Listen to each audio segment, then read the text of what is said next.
പരിശുദ്ധ പരമദിവ്യകാരുണ്യത്തിന് എന്നേരവും ആരാധനയും സ്തുതിയും പുകഴ്ചയും ഉണ്ടായിരിക്കട്ടെ. പരിശുദ്ധ പരമദിവ്യകാരുണ്യത്തിന് എന്നേരവും ആരാധനയും സ്തുതിയും പുകഴ്ചയും ഉണ്ടായിരിക്കട്ടെ. എൻ്റെ പ്രിയപ്പെട്ടവരെ, ഉടമ്പടി ഒരു ജീവിതക്രമമാണ്.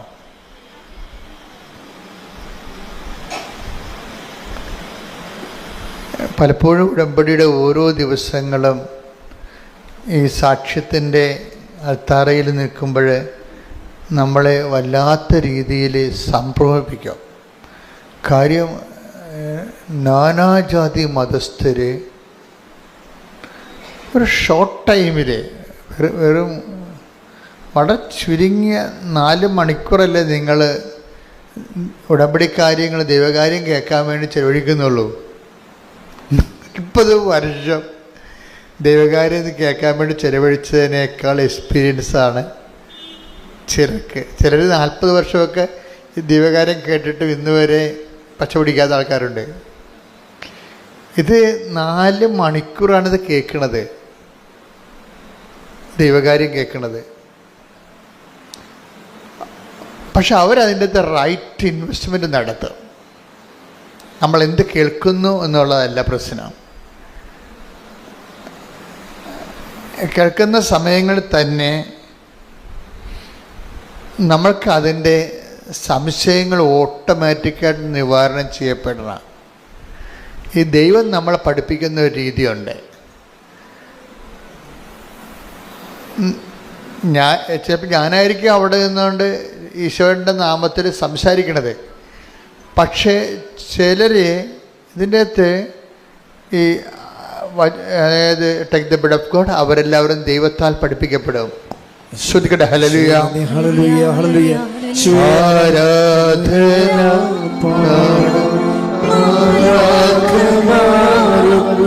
ജീവന്റെ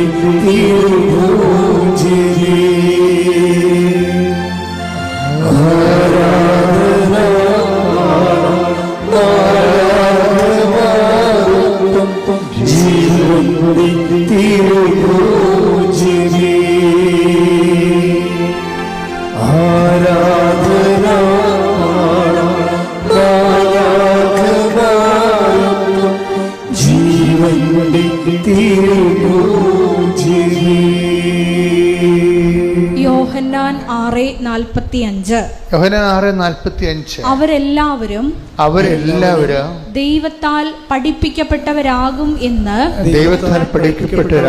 എന്ന് പ്രവാചക ഗ്രന്ഥങ്ങളിൽ എഴുതപ്പെട്ടിരിക്കുന്നു. ഇപ്പം എല്ലാവരുമാണ്, അല്ലാതെ കുറച്ച് പേര് സെമിനാരി ചേർന്ന് വൈദിക വിദ്യാർത്ഥികളായിട്ട് കുറേ 10 കൊല്ലം പഠിക്കണ അങ്ങനെയുള്ള കക്ഷികൾ മാത്രമല്ല. ദൈവത്തിൻ്റെ വാക്കുകൾ വളരെ സുതാര്യവും ലളിതവും ഹ്രസ്വവും ആണ്. എന്താണ്?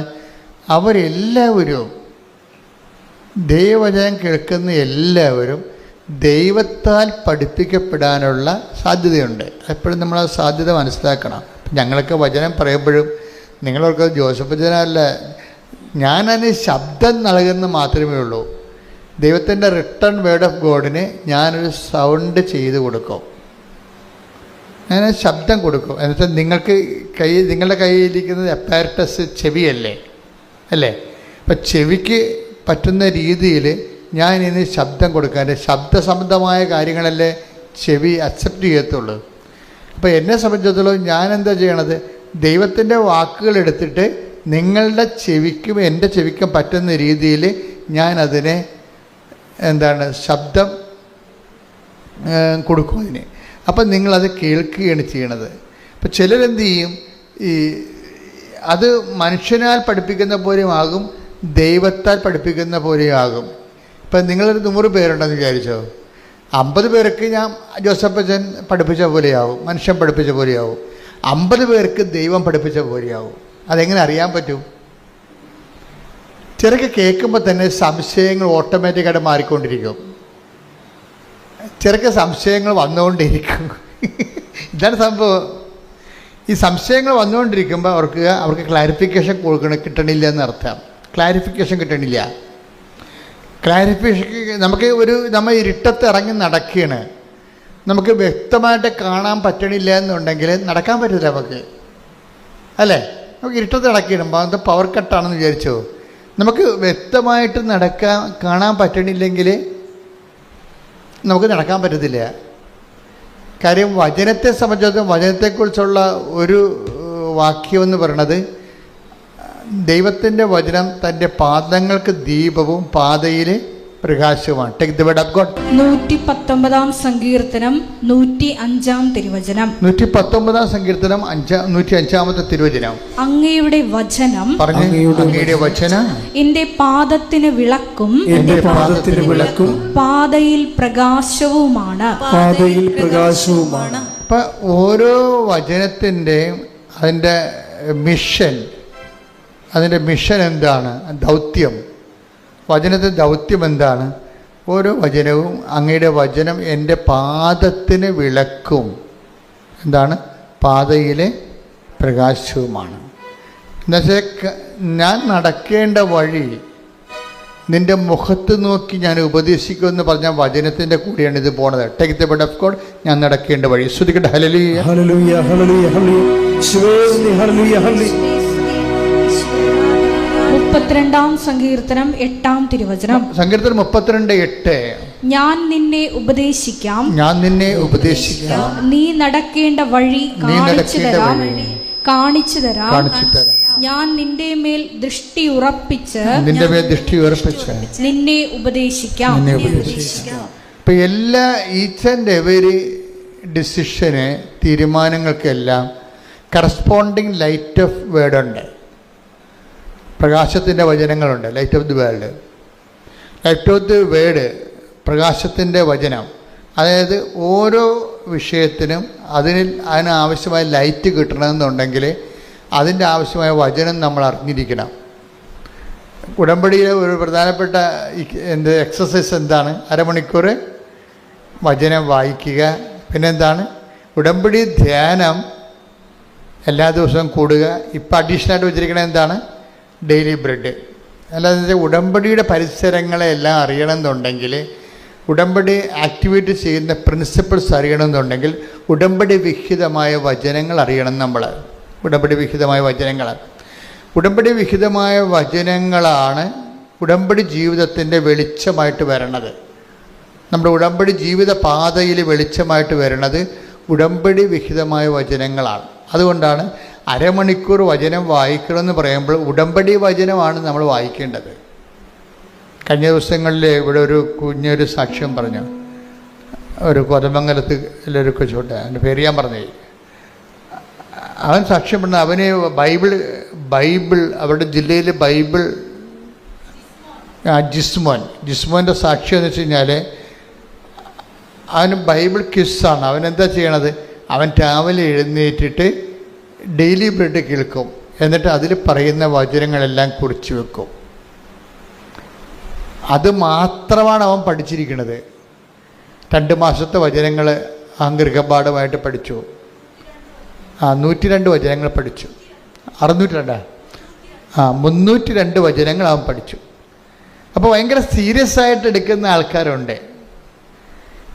നിങ്ങൾക്ക് പലപ്പോഴും സംഭവിക്കുന്നത്, എനിക്ക് പലപ്പോഴും തോന്നിയിട്ടുള്ളത്, ഉടമ്പടി വളരെ ദൈവികമായ ഒരു സംവിധാനമാണ്. കാര്യം അത് എന്നെ ഞെട്ടിക്കണമെന്ന് പറയുന്നത്, ഞാനിപ്പോൾ അച്ഛനായിട്ട് 40 ഈ ശുശ്രൂഷ തുടങ്ങിയിട്ട് 10-39 കൊല്ലം ആയി, അപ്പം കഴിഞ്ഞു. പക്ഷേ ഇങ്ങനെ ജനങ്ങളെ അനുദിനം ഒരുമിച്ച് കൂട്ടുകയും നാനാജാതി മതസ്ഥരെ അവരുടെ വേദനകാലങ്ങളിലെ കർത്താവിൻ്റെ സ്നേഹത്തിലേക്കും പരിപാലനയിലേക്കും വിളിക്കുകയും ചെയ്യുന്ന ശുശ്രൂഷ ഞാൻ എൻ്റെ ജന്മത്തെ കണ്ടിട്ടില്ല. ഞാൻ ചരിത്രം നല്ലവണ്ണം പഠിക്കുന്ന ആളാണ്. ഓരോ ശുശ്രൂഷകളും എന്ന് തുടങ്ങി. ഇപ്പം നിത്യാരാധന ഇന്ന് 13-ാം നൂറ്റാണ്ടിലാണ് നിത്യാരാധന തുടങ്ങിയത്. 13-ാം നൂറ്റാണ്ട് 700 കൊല്ലമേ ആളെ നിത്യാരാധന തുടങ്ങിയിട്ട്. കുരിശിൻ്റെ വഴി സഭയിലെ ശുശ്രൂഷയാണ്. അതിൻ്റെ തുടങ്ങിയിട്ട് 800 കൊല്ലമായി. 12-ാം നൂറ്റാണ്ടിൽ തുടങ്ങിയതാണ്. ജപമാല 16-ാം നൂറ്റാണ്ടിൽ തുടങ്ങിയതാണ്. പക്ഷേ ഇതെല്ലാം അനുവർത്തിക്കുന്നത് ആരാണ്? Those who are meant. അത് ആരാണ് ഇതോടെ മെൻറ്റ്? കാത്തലിക്സാണ് ശരിക്കും പറഞ്ഞത്. പക്ഷെ ഉടമ്പടി കാലം വന്നപ്പോഴാണ് ക്രിസ്ത്യൻസിന് മൊത്തം CSI, പെന്തക്കോസ്ത്, മാർത്തോമ, ഓർത്തഡോക്സ്, യാക്കോബ, കത്തോലിക്ക, ഇനി നോൺ ക്രിസ്ത്യൻസ് എല്ലാവർക്കും കൂടി ഒരുമിച്ച് കൂടാനും കണ്ണീരിൻ്റെ കാലത്ത് ദൈവത്തിൻ്റെ ആശ്വാസം പ്രാപിക്കാനുള്ള സംവിധാനമായിട്ട് ദൈവം തന്നാണ് ഉടമ്പടി. അതിപ്പോഴേ നമ്മൾ 16 ഇത് ആക്ടിവേറ്റ് ആകണത്. 16 തൊട്ട് ഇങ്ങോട്ട് 8 കൊല്ലത്തെ വളർച്ചയിൽ എന്തൊരു വളർച്ചയാണ് ജനങ്ങൾ, എന്തൊരു ദൈവാനുഭവമാണ് ജനതകൾ പ്രാപിച്ചത്. അന്ധകാരത്തിൽ ജീവിച്ചിരുന്ന ഒരു പ്രകാശം കണ്ടു എന്ന് പറഞ്ഞില്ലേ. Take the word of God. ശ്രുതികട ഹല്ലേലൂയ. ഹല്ലേലൂയ, ഹല്ലേലൂയ. മത്തായി 4:16. മത്തായി 4:16. അന്ധകാരത്തിൽ സ്ഥിതി ചെയ്തിരുന്ന ജനങ്ങൾ വലിയ പ്രകാശം കണ്ടു. മരണത്തിന്റെ മേഖലയിലും നിഴലിലും വസിച്ചിരുന്നവർക്കായി ഒരു ദീപ്തി ഉദയം ചെയ്തു. അത് ഈശോനെ കുറിച്ചാണ് അത് പറയണത്. പക്ഷെ അതിൻ്റെ ഫലപ്രാപ്തി ഈശോൻ്റെ കാലത്ത് പോലും അതേസമയം തന്നെ വിജാതിയരും യഹൂദരുമൊക്കെ ഈശോയെ സ്വീകരിക്കുന്നതിന് ഭയങ്കരമായ തടസ്സങ്ങളുണ്ടായിരുന്നു. സഭയിൽ വിവാദങ്ങളായ പഠനങ്ങളൊക്കെ ഉണ്ടായത് അതുകൊണ്ടാണ്. ചില യഹൂദന്മാരായിട്ടുള്ള ആൾക്കാർ ക്രിസ്ത്യാനിലേക്ക് വന്നപ്പോൾ ഈ ക്രിസ്ത്യാനിസായിട്ടുള്ള പത്തോസിനെപ്പോലുള്ളവർ പറഞ്ഞു, നിങ്ങൾ ആദ്യം ഈ വിജാതിയരായിട്ടുള്ള ആൾക്കാർ ക്രിസ്ത്യാനിലേക്ക് വന്നപ്പോൾ പത്തോസ് ആദ്യം പറഞ്ഞു, നിങ്ങൾ ആദ്യം യഹൂദരാകണം, പിന്നെ നിങ്ങൾ സർക്കംസിഷനൊക്കെ ചെയ്യണം, ഛേദനാചാരം ചെയ്യണം, എന്നിട്ട് ക്രിസ്ത്യനായിട്ട് ബാപ്റ്റിസ്റ്റ് ചെയ്യാൻ പറ്റത്തുള്ളൂ എന്നൊക്കെ സങ്കീർണങ്ങളായ പഠനങ്ങളൊക്കെ വന്നു. അതിനോട് ബന്ധപ്പെട്ട് ഇതുപോലെ കാഴ്ചപ്പാടുകളുടെ വിഷയമങ്ങൾ കാരണം ഒത്തിരി ആര്യനിസം അങ്ങനെയൊക്കെ കുറേ അധികം പാഷാണ്ഡതകളും സിസ്റ്റമുകളൊക്കെ സഭയിലുണ്ടായി. പിന്നെ സഭയുടെ കുറേ പണി തന്നെ ഇതിന് മറുപടി പറഞ്ഞ് നടക്കുന്നതായിരുന്നു. കുറേ നൂറ്റാണ്ടുകൾ തന്നെ അങ്ങനെ പോയിട്ടുണ്ട്. പക്ഷേ ഉടമ്പടിയെ സംബന്ധിച്ചിടത്തോളം അങ്ങനെ ഒരു വിവാദമില്ല. എന്താണ്? സിമ്പിളാണ്, എല്ലാവർക്കും സിമ്പിളാണ്. ഫസ്റ്റ് ഫ്രഷ് കമേഴ്സിന് വരെ എന്താണ്, വേറെ ഒന്നുമില്ല, അവൻ പറയണ പോലെ ചെയ്യുക, അത്രയേ ഉള്ളൂ. വീഞ്ഞില്ല, വെള്ളമില്ല, ജോലിയില്ല, ജീവിതമില്ല എന്നൊക്കെ പറയുമ്പോൾ ആർക്ക് വേണമെങ്കിലും ജീവിതം തിരിച്ചു പിടിക്കാം. എത്ര സാമ്പത്തികമായ ബാധ്യതകൾ കിടന്നവരും രോഗമൂർച്ഛയിൽ കിടക്കുന്നവർക്കും ആരോഗ്യത്തേക്ക് തിരിച്ചു വരാം. സിമ്പിളായിട്ടൊരു കാര്യം ചെയ്താൽ മതി. എന്താണ്? സുവിശേഷവിഹിതമായി ജീവിതം പുനഃക്രമീകരിക്കണം. നിങ്ങൾ നിങ്ങളുടെ മതത്തിൽ തുടരുകയോ അല്ലെങ്കിൽ നിങ്ങളുടെ സംസ്കാരം തുടരുകയോ അതൊന്നും ഉടമ്പടി അവിടെ വന്ന് ആരെയും ഡിസ്റ്റർബ് ചെയ്യത്തില്ല. നിങ്ങളോട് എന്താ പറയണത്? നിങ്ങൾ ക്രിസ്തുവിൻ്റെ ഈ ഉടമ്പടിയിലാണ് നിങ്ങൾ ആശ്രയിക്കുന്നുണ്ടെങ്കിൽ അതിൻ്റെ അവലംബം എന്ന് പറയുന്നത് ക്രിസ്തുവിൻ്റെ വചനങ്ങളാണ്. അത്രേ ഉള്ളൂ, സിമ്പിളാണ്. ഉടമ്പടിയിലാണ് നിങ്ങൾ ആശ്രയിക്കണമെന്നുണ്ടെങ്കിൽ അതിൻ്റെ അവലംബങ്ങൾ ക്രിസ്തുവിൻ്റെ വചനങ്ങളാണ്. അത് അനുസരിച്ച് ചെയ്യുമ്പോൾ പിന്നെ എല്ലാം ദൈവത്തിൻ്റെ വാഗ്ദാന പ്രകാരമാണ് നടക്കുന്നത്, അല്ലാതെ സഭയുടെ പഠനങ്ങളനുസരിച്ചല്ല. അതായത് വ്യത്യാസം അതാണ്. അതുകൊണ്ടാണ് ഞാൻ നോൺ ക്രിസ്ത്യൻസിനെ ഡിസ്റ്റർബ് ചെയ്യാത്തതിൻ്റെ കാരണം. നിങ്ങൾക്കുണ്ടാകുന്ന ദൈവാനുഭവങ്ങൾ ഇപ്പം ഞങ്ങൾക്ക് കാത്തലിക്സ് സഭയുടെ പഠനങ്ങൾക്കാണ് പ്രധാനം. ദൈവവചനം പോലെ പ്രാധാന്യമാണ് സഭയുടെ പഠനങ്ങൾക്കും. കാര്യം ഞങ്ങൾക്ക് അതിൻ്റെ ആ മേഖലയിൽ ഞങ്ങൾക്ക് കൂടുതൽ ബോധ്യങ്ങൾ തന്നിട്ടുണ്ട് സഭ. നിങ്ങളെ സംബന്ധിച്ചിടത്തോളം നിങ്ങളെ ഫ്രഷ് കമേഴ്സാണ് വരണത്. നിങ്ങളെ സംബന്ധിച്ചിടത്തോളം എന്താ സംഭവം? നിങ്ങളുടെ ആധാരങ്ങൾ എന്താണ്? വചനമാണ് നിങ്ങളുടെ ആധാരം. നിങ്ങളുടെ അവലംബം എന്താണ്? ആ വചനം അവൻ പറയണ പോലെ ചെയ്യുന്നതാണ്. അപ്പം നിങ്ങളുടെ റിസ്ക് തീർന്ന്, നിങ്ങൾക്ക് കടമാണ്, രോഗമാണ്, നിങ്ങളുടെ ജീവിതത്തിൽ സമാധാനമില്ല, നിങ്ങളതിൻ്റെ അകത്ത് ആശ്രയം വെച്ചിരിക്കുന്നത് ഉടമ്പടിയാണ്. ഉടമ്പടി അവലംബങ്ങളെന്ന് പറയുന്നത് കർത്താവിൻ്റെ വചനങ്ങളാണ്. അപ്പോൾ അതുകൊണ്ട് അവൻ പറയണ പോലെ ചെയ്തുകൊണ്ട് ദൈവസ്നേഹത്തോടെ മുന്നേറുന്നവരെ നിങ്ങൾക്കറിയാമല്ലോ. വാഗ്ദാനത്തിൻ്റെ ഏറ്റവും വലിയ വാഗ്ദാനത്തിൽ 100% അടിസ്ഥാനപ്പെടുത്തിയുള്ള ഒരുപക്ഷെ ഏക ആധ്യാത്മിക പരിചരണമാണ് ഈ ഉടമ്പടി. എന്താ കാര്യം? ഉടമ്പടി അവലംബപ്പെടുത്തിക്കുന്നത് അതിൻ്റെ അടിസ്ഥാനം എന്താണ്? ദൈവത്തിൻ്റെ വാഗ്ദാനമാണ്. വാഗ്ദാനം എന്തുമാത്രമാണെന്നാണ് വിചാരിക്കണത്? അതായത് 8850 വാഗ്ദാനങ്ങളുണ്ട്. ഈ വാഗ്ദാനങ്ങളിലാണ് ഉടമ്പടി വർക്ക് ചെയ്യണത്. അല്ലാതെ മറ്റ് പഠനങ്ങളിലല്ല. അതാണ് എൻ്റെ അക്രൈസ്തവരുടെ ഏറ്റവും വലിയ ഗുണം അതാണ്. എന്നൊക്കറിയാം, അവരെ സംബന്ധിച്ചിടത്തോളം ദൈവം ഉടമ്പടി വർക്ക് ചെയ്യണത് സഭാ പഠനങ്ങളെ അടിസ്ഥാനപ്പെടുത്തിയല്ല.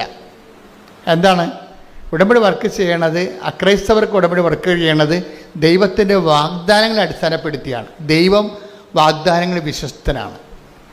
അതുകൊണ്ടാണ് നിങ്ങൾ അവിശ്വസ്തരായിരുന്നാലും അവൻ വിശ്വസ്തനായിരിക്കും. അയ്യോ, ബൈബിളിൽ ടേക്ക് ബിടപ്പോടെ ശ്രുതികട്ടെ. ഹല്ലേലൂയ, ഹല്ലേലൂയ, ഹല്ലേലൂയ, ഹല്ലേലൂയ, ഹല്ലേലൂയ. യേശുവേ സ്തുതി. ഹല്ലേലൂയ. 2 തിമോത്തിയോസ് 2:13. 2 തിമോത്തി 2:13.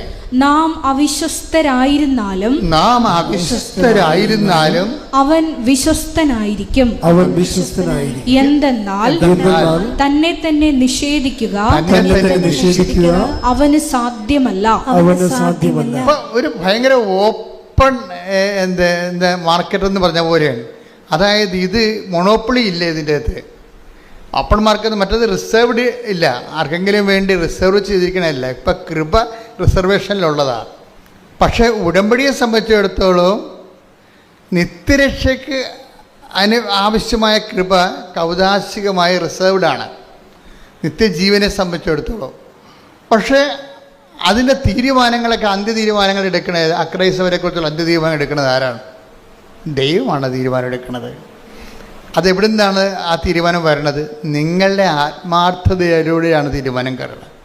നിങ്ങളുടെ ഓരോ വ്യക്തികളും ക്രിസ്തുവിനോട് ഇപ്പോൾ വിഷയബന്ധിയായിട്ട് നിങ്ങൾക്ക് ഉടമ്പടി എടുക്കാം, വ്യക്തിബന്ധിയായിട്ട് ഉടമ്പടി എടുക്കാം. ഞാൻ ആദ്യം പറഞ്ഞ ഭാഗങ്ങളെല്ലാം വിഷയബന്ധിയായിട്ട് ഉടമ്പടി എടുക്കുന്ന തുടക്കക്കാരെക്കുറിച്ചാണ് പറഞ്ഞിരിക്കുന്നത്. അക്രൈസ്തവരിൽ നിന്ന് വരുന്ന തുടക്കക്കാരില്ലേ, അവർ ചെയ്യണത് വിഷയബന്ധിയായിട്ടാണ് ഉടമ്പടി എടുക്കണം. അവർക്ക് IELTS പാസ്സാകണം, അവരുടെ വസ്തു വിൽക്കണം, കടങ്ങൾ മാറണം, വിഷയബന്ധിയാണ്. ഉടമ്പടിയുടെ ആദ്യ പ്രൈമറി ഭാഗങ്ങളെല്ലാം വിഷയബന്ധിയാണ്. ഉടമ്പടി കുറച്ചുകൂടി മച്ചുറായി കഴിയുമ്പോൾ, ഉടമ്പടി ജീവിതമാണല്ലോ, അത് വ്യക്തിബന്ധിയായിട്ട് മാറും. അത് ഓപ്ഷനിലാണ്. ഞങ്ങളാരും നിങ്ങളോട് വ്യക്തിബന്ധിയാകണമെന്ന് നിർബന്ധിക്കുകയോ നിർബന്ധപൂർവ്വം നിങ്ങളെ മതം മാറ്റുകയോ അങ്ങനെ വിഷയം വരെ ചെയ്തിട്ടുണ്ടോ? എന്നെ ഒരിക്കലും ചെയ്യത്തില്ല. അത് ദൈവം അവനവന് കൊടുക്കുന്ന കൃപയുടെ അടിസ്ഥാനത്തിലായിരിക്കും. അത് അവനവൻ ദൈവത്തോട് കാണിക്കുന്ന ആത്മാർത്ഥതയുടെ അടിസ്ഥാനത്തിലായിരിക്കും. ചിലർ വസ്തുവിന് മാത്രം ദൈവത്തിൽ ആശ്രയിക്കും, ചിലർ വ്യക്തിക്ക് വേണ്ടി ദൈവത്തിൽ ആശ്രയിക്കും. അത് അവരുടെ വിഷയങ്ങളാണ്. ശ്രുതികട്ടെ. ഹല്ലേലൂയ, ഹല്ലേലൂയ, ഹല്ലേലൂയ, ഹല്ലേലൂയ, ഹല്ലേലൂയ. ആരാധന. ഹല്ലേലൂയ, ഹല്ലേലൂയ. ശ്രീമരിയുടെ നമുക്ക് എല്ലാവർക്കും വ്യക്തിപരമായിട്ട് ആത്മബന്ധം നീയുമായിട്ടുണ്ടാകുവാൻ ഈ ആരാധനയിലൂടെ പ്രത്യേകമായി ഞങ്ങളോട് കരുണ തോന്നണമേ. ഹല്ലേലൂയ, ഹല്ലേലൂയ. ആരാധന, ആരാധന. ഹല്ലേലൂയ, ഹല്ലേലൂയ.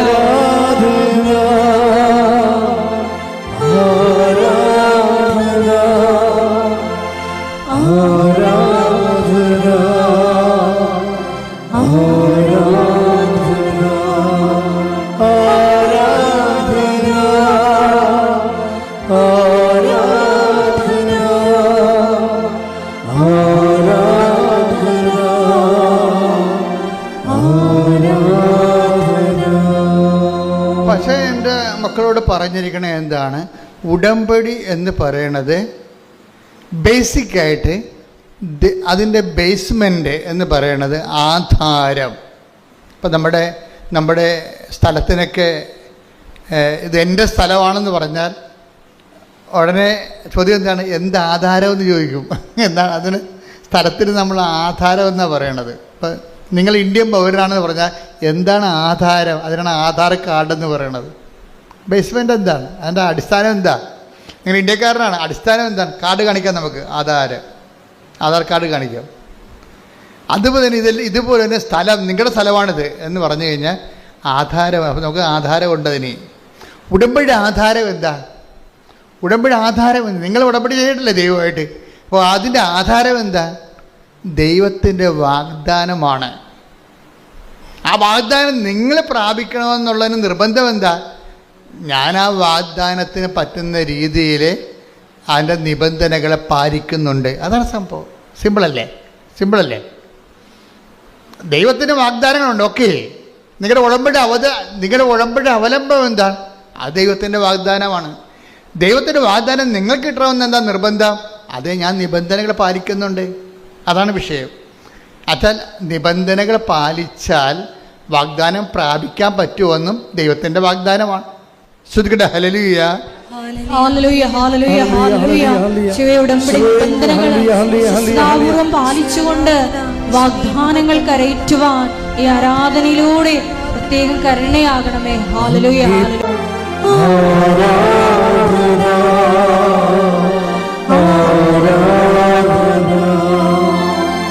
119 സങ്കീർത്തനം 56-57 തിരുവചനങ്ങൾ. 119-56 തിരുവചനങ്ങൾ. അങ്ങയുടെ കൽപ്പനകൾ പറഞ്ഞ അങ്ങയുടെ കൽപ്പനകൾ അനുസരിച്ചു എന്നതാണ് എനിക്ക് ലഭിച്ച അനുഗ്രഹം. കർത്താവാണ് എന്റെ ഓഹരി. അവിടുത്തെ കൽപ്പനകൾ പാലിക്കുമെന്ന് ഞാൻ വാഗ്ദാനം ചെയ്യുന്നു. അപ്പോൾ ഉടമ്പടിയിൽ വരുന്നത് ദൈവത്തിൻ്റെ വാഗ്ദാനം വരുന്നുണ്ട്, ദൈവത്തിൻ്റെ നിബന്ധനകൾ പാലിച്ചുകൊള്ളാമെന്ന് നമ്മുടെ വാഗ്ദാനമുണ്ട്. കർത്താവിൻ്റെ കാലം വരുമ്പോഴേയും ആ ഓൾഡ് ടെസ്റ്റമെൻറ്റിൻ്റെ ഡിമാൻഡ്സ് മാറ്റണില്ല. കർത്താവ് അതിനെ ഉറപ്പിക്കുകയാണ് ചെയ്യണത്. അതിനെന്താ 15:7 വായിച്ചേ? യോഹന്നാൻ 15:7. നിങ്ങൾ എന്നിൽ വസിക്കുകയും എന്റെ വാക്കുകൾ നിങ്ങളിൽ നിലനിൽക്കുകയും ചെയ്യുന്നെങ്കിൽ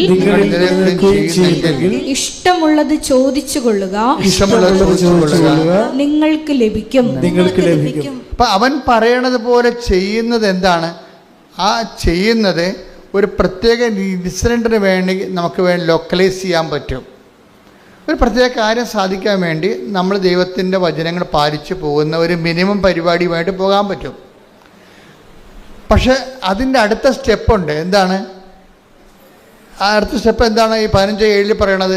നിങ്ങൾ എന്നിൽ വസിക്കുകയും പറഞ്ഞ നിങ്ങളിൽ എന്നെ വസിക്കുകയും എന്റെ വാക്കുകൾ നിങ്ങളിൽ നിലനിൽക്കുകയും ചെയ്യുന്നെങ്കിൽ ഇഷ്ടമുള്ളത് ചോദിച്ചുകൊള്ളുക, നിങ്ങൾക്ക് ലഭിക്കും. ഇതിൻ്റെ ഏറ്റവും ശ്രദ്ധേയമായ വാക്ക്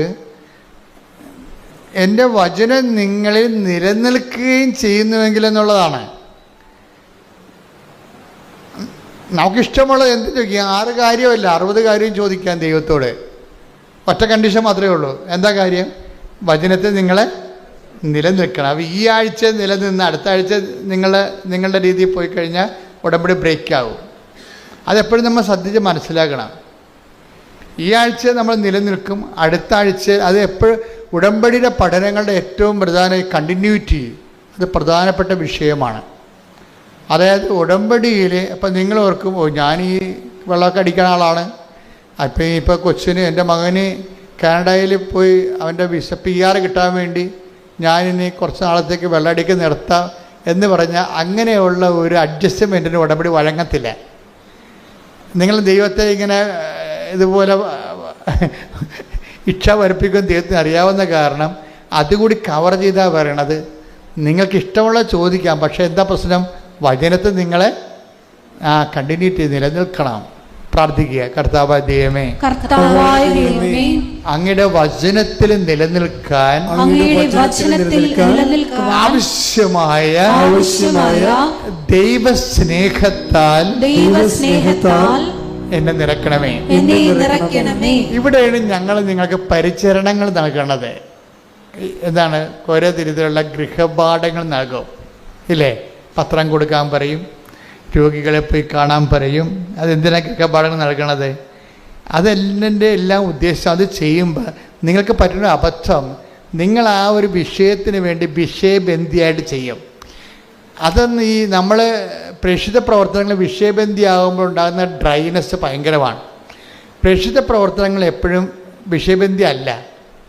കാരണം നിങ്ങളുടെ IELTS-നോ നിങ്ങളുടെ മകളെ കെട്ടിക്കാനോ കെട്ടിച്ച മകൾക്ക് കുഞ്ഞുങ്ങളുണ്ടാകാനോ ഉള്ള വിഷയമായിട്ട് ബന്ധിയല്ല പ്രേക്ഷിത പ്രവർത്തനം. പ്രേക്ഷിത പ്രവർത്തനം വിഷയബന്ധിയല്ല. പലർക്കും പറയുന്ന അബദ്ധം അവിടെയാണ്. അവർ വിഷയബന്ധിയായിട്ടാണ് എന്താണ് ഞാനിങ്ങനെ പത്രം കൊണ്ട് കൊടുത്ത് പ്രേക്ഷിത പ്രവർത്തനങ്ങൾ ചെയ്യുന്നു. എനിക്ക് അതെന്താ ഉദ്ദേശിക്കണം? അവർക്ക് PR കിട്ടണം, അല്ലെങ്കിൽ അവരുടെ വസ്തു വിറ്റ് കിട്ടണം, അല്ലെങ്കിൽ അവർക്ക് വീട് വെക്കണം, അതിനു വേണ്ടി അവർ ചെയ്യണം. അപ്പോൾ പ്രേക്ഷിത പ്രവർത്തനം വിഷയബന്ധിയായി പോകും. അപ്പോഴേ ഡ്രൈവ് വരും. എന്താ ചെയ്യേണ്ടത്? പ്രേക്ഷിത പ്രവർത്തനം എന്ത് ചെയ്യണം? വ്യക്തിബന്ധിയായിരിക്കണം. അതെപ്പോഴും നമ്മൾ ശ്രദ്ധിക്കണം. പ്രേക്ഷിത പ്രവർത്തനം ഉടമ്പടി തെറ്റുവരാൻ സാധ്യതയുള്ളത് അതിനാണ്. പ്രേക്ഷിത പ്രവർത്തനങ്ങൾ വ്യക്തിബന്ധിയായിരിക്കണം. എന്താ കാര്യം? കർത്താവിൻ്റെ കൽപ്പനയാണ് ഇതെല്ലാം എങ്കിലും ആ കൽപ്പന പാലിക്കണത് ഒരു വിഷയത്തെ അടിസ്ഥാനപ്പെടുത്തിയല്ല, വ്യക്തിയെ അടിസ്ഥാനപ്പെടുത്തിയാണ്. അതാണ് ഈശോ പറഞ്ഞത്, എന്നെ സ്നേഹിക്കുന്നവനാണ് എൻ്റെ കൽപ്പന.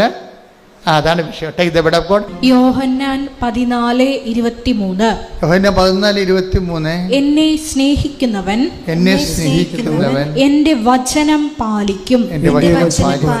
അപ്പോൾ എന്റെ പിതാവ് അവനെ സ്നേഹിക്കുകയും ഞങ്ങൾ അവന്റെ അടുത്ത് വന്ന് അവനിൽ വാസമുറപ്പിക്കുകയും ചെയ്യും. അപ്പോൾ ആരാണ് അവൻ പറയണ പോലെ ചെയ്യാൻ പറയുമ്പോഴേ ആരാണ് അവൻ പറയണ പോലെ ചെയ്യണത്? എന്നെ സ്നേഹിക്കുന്നവനാണ്. യോഹന്നാൻ 14:23 ഇതിന്റെ ഫണ്ടമെന്റൽ വചനമാണ്. എന്താ കാര്യം പറഞ്ഞേ? എന്നെ സ്നേഹിക്കുന്നവൻ എന്റെ വചനം പാലിക്കും. അപ്പോൾ എന്റെ പിതാവ് അവനെ സ്നേഹിക്കുകയും ഞങ്ങൾ അവന്റെ അടുത്ത് വന്ന് അവനിൽ വാസമുറപ്പിക്കുകയും ചെയ്യും.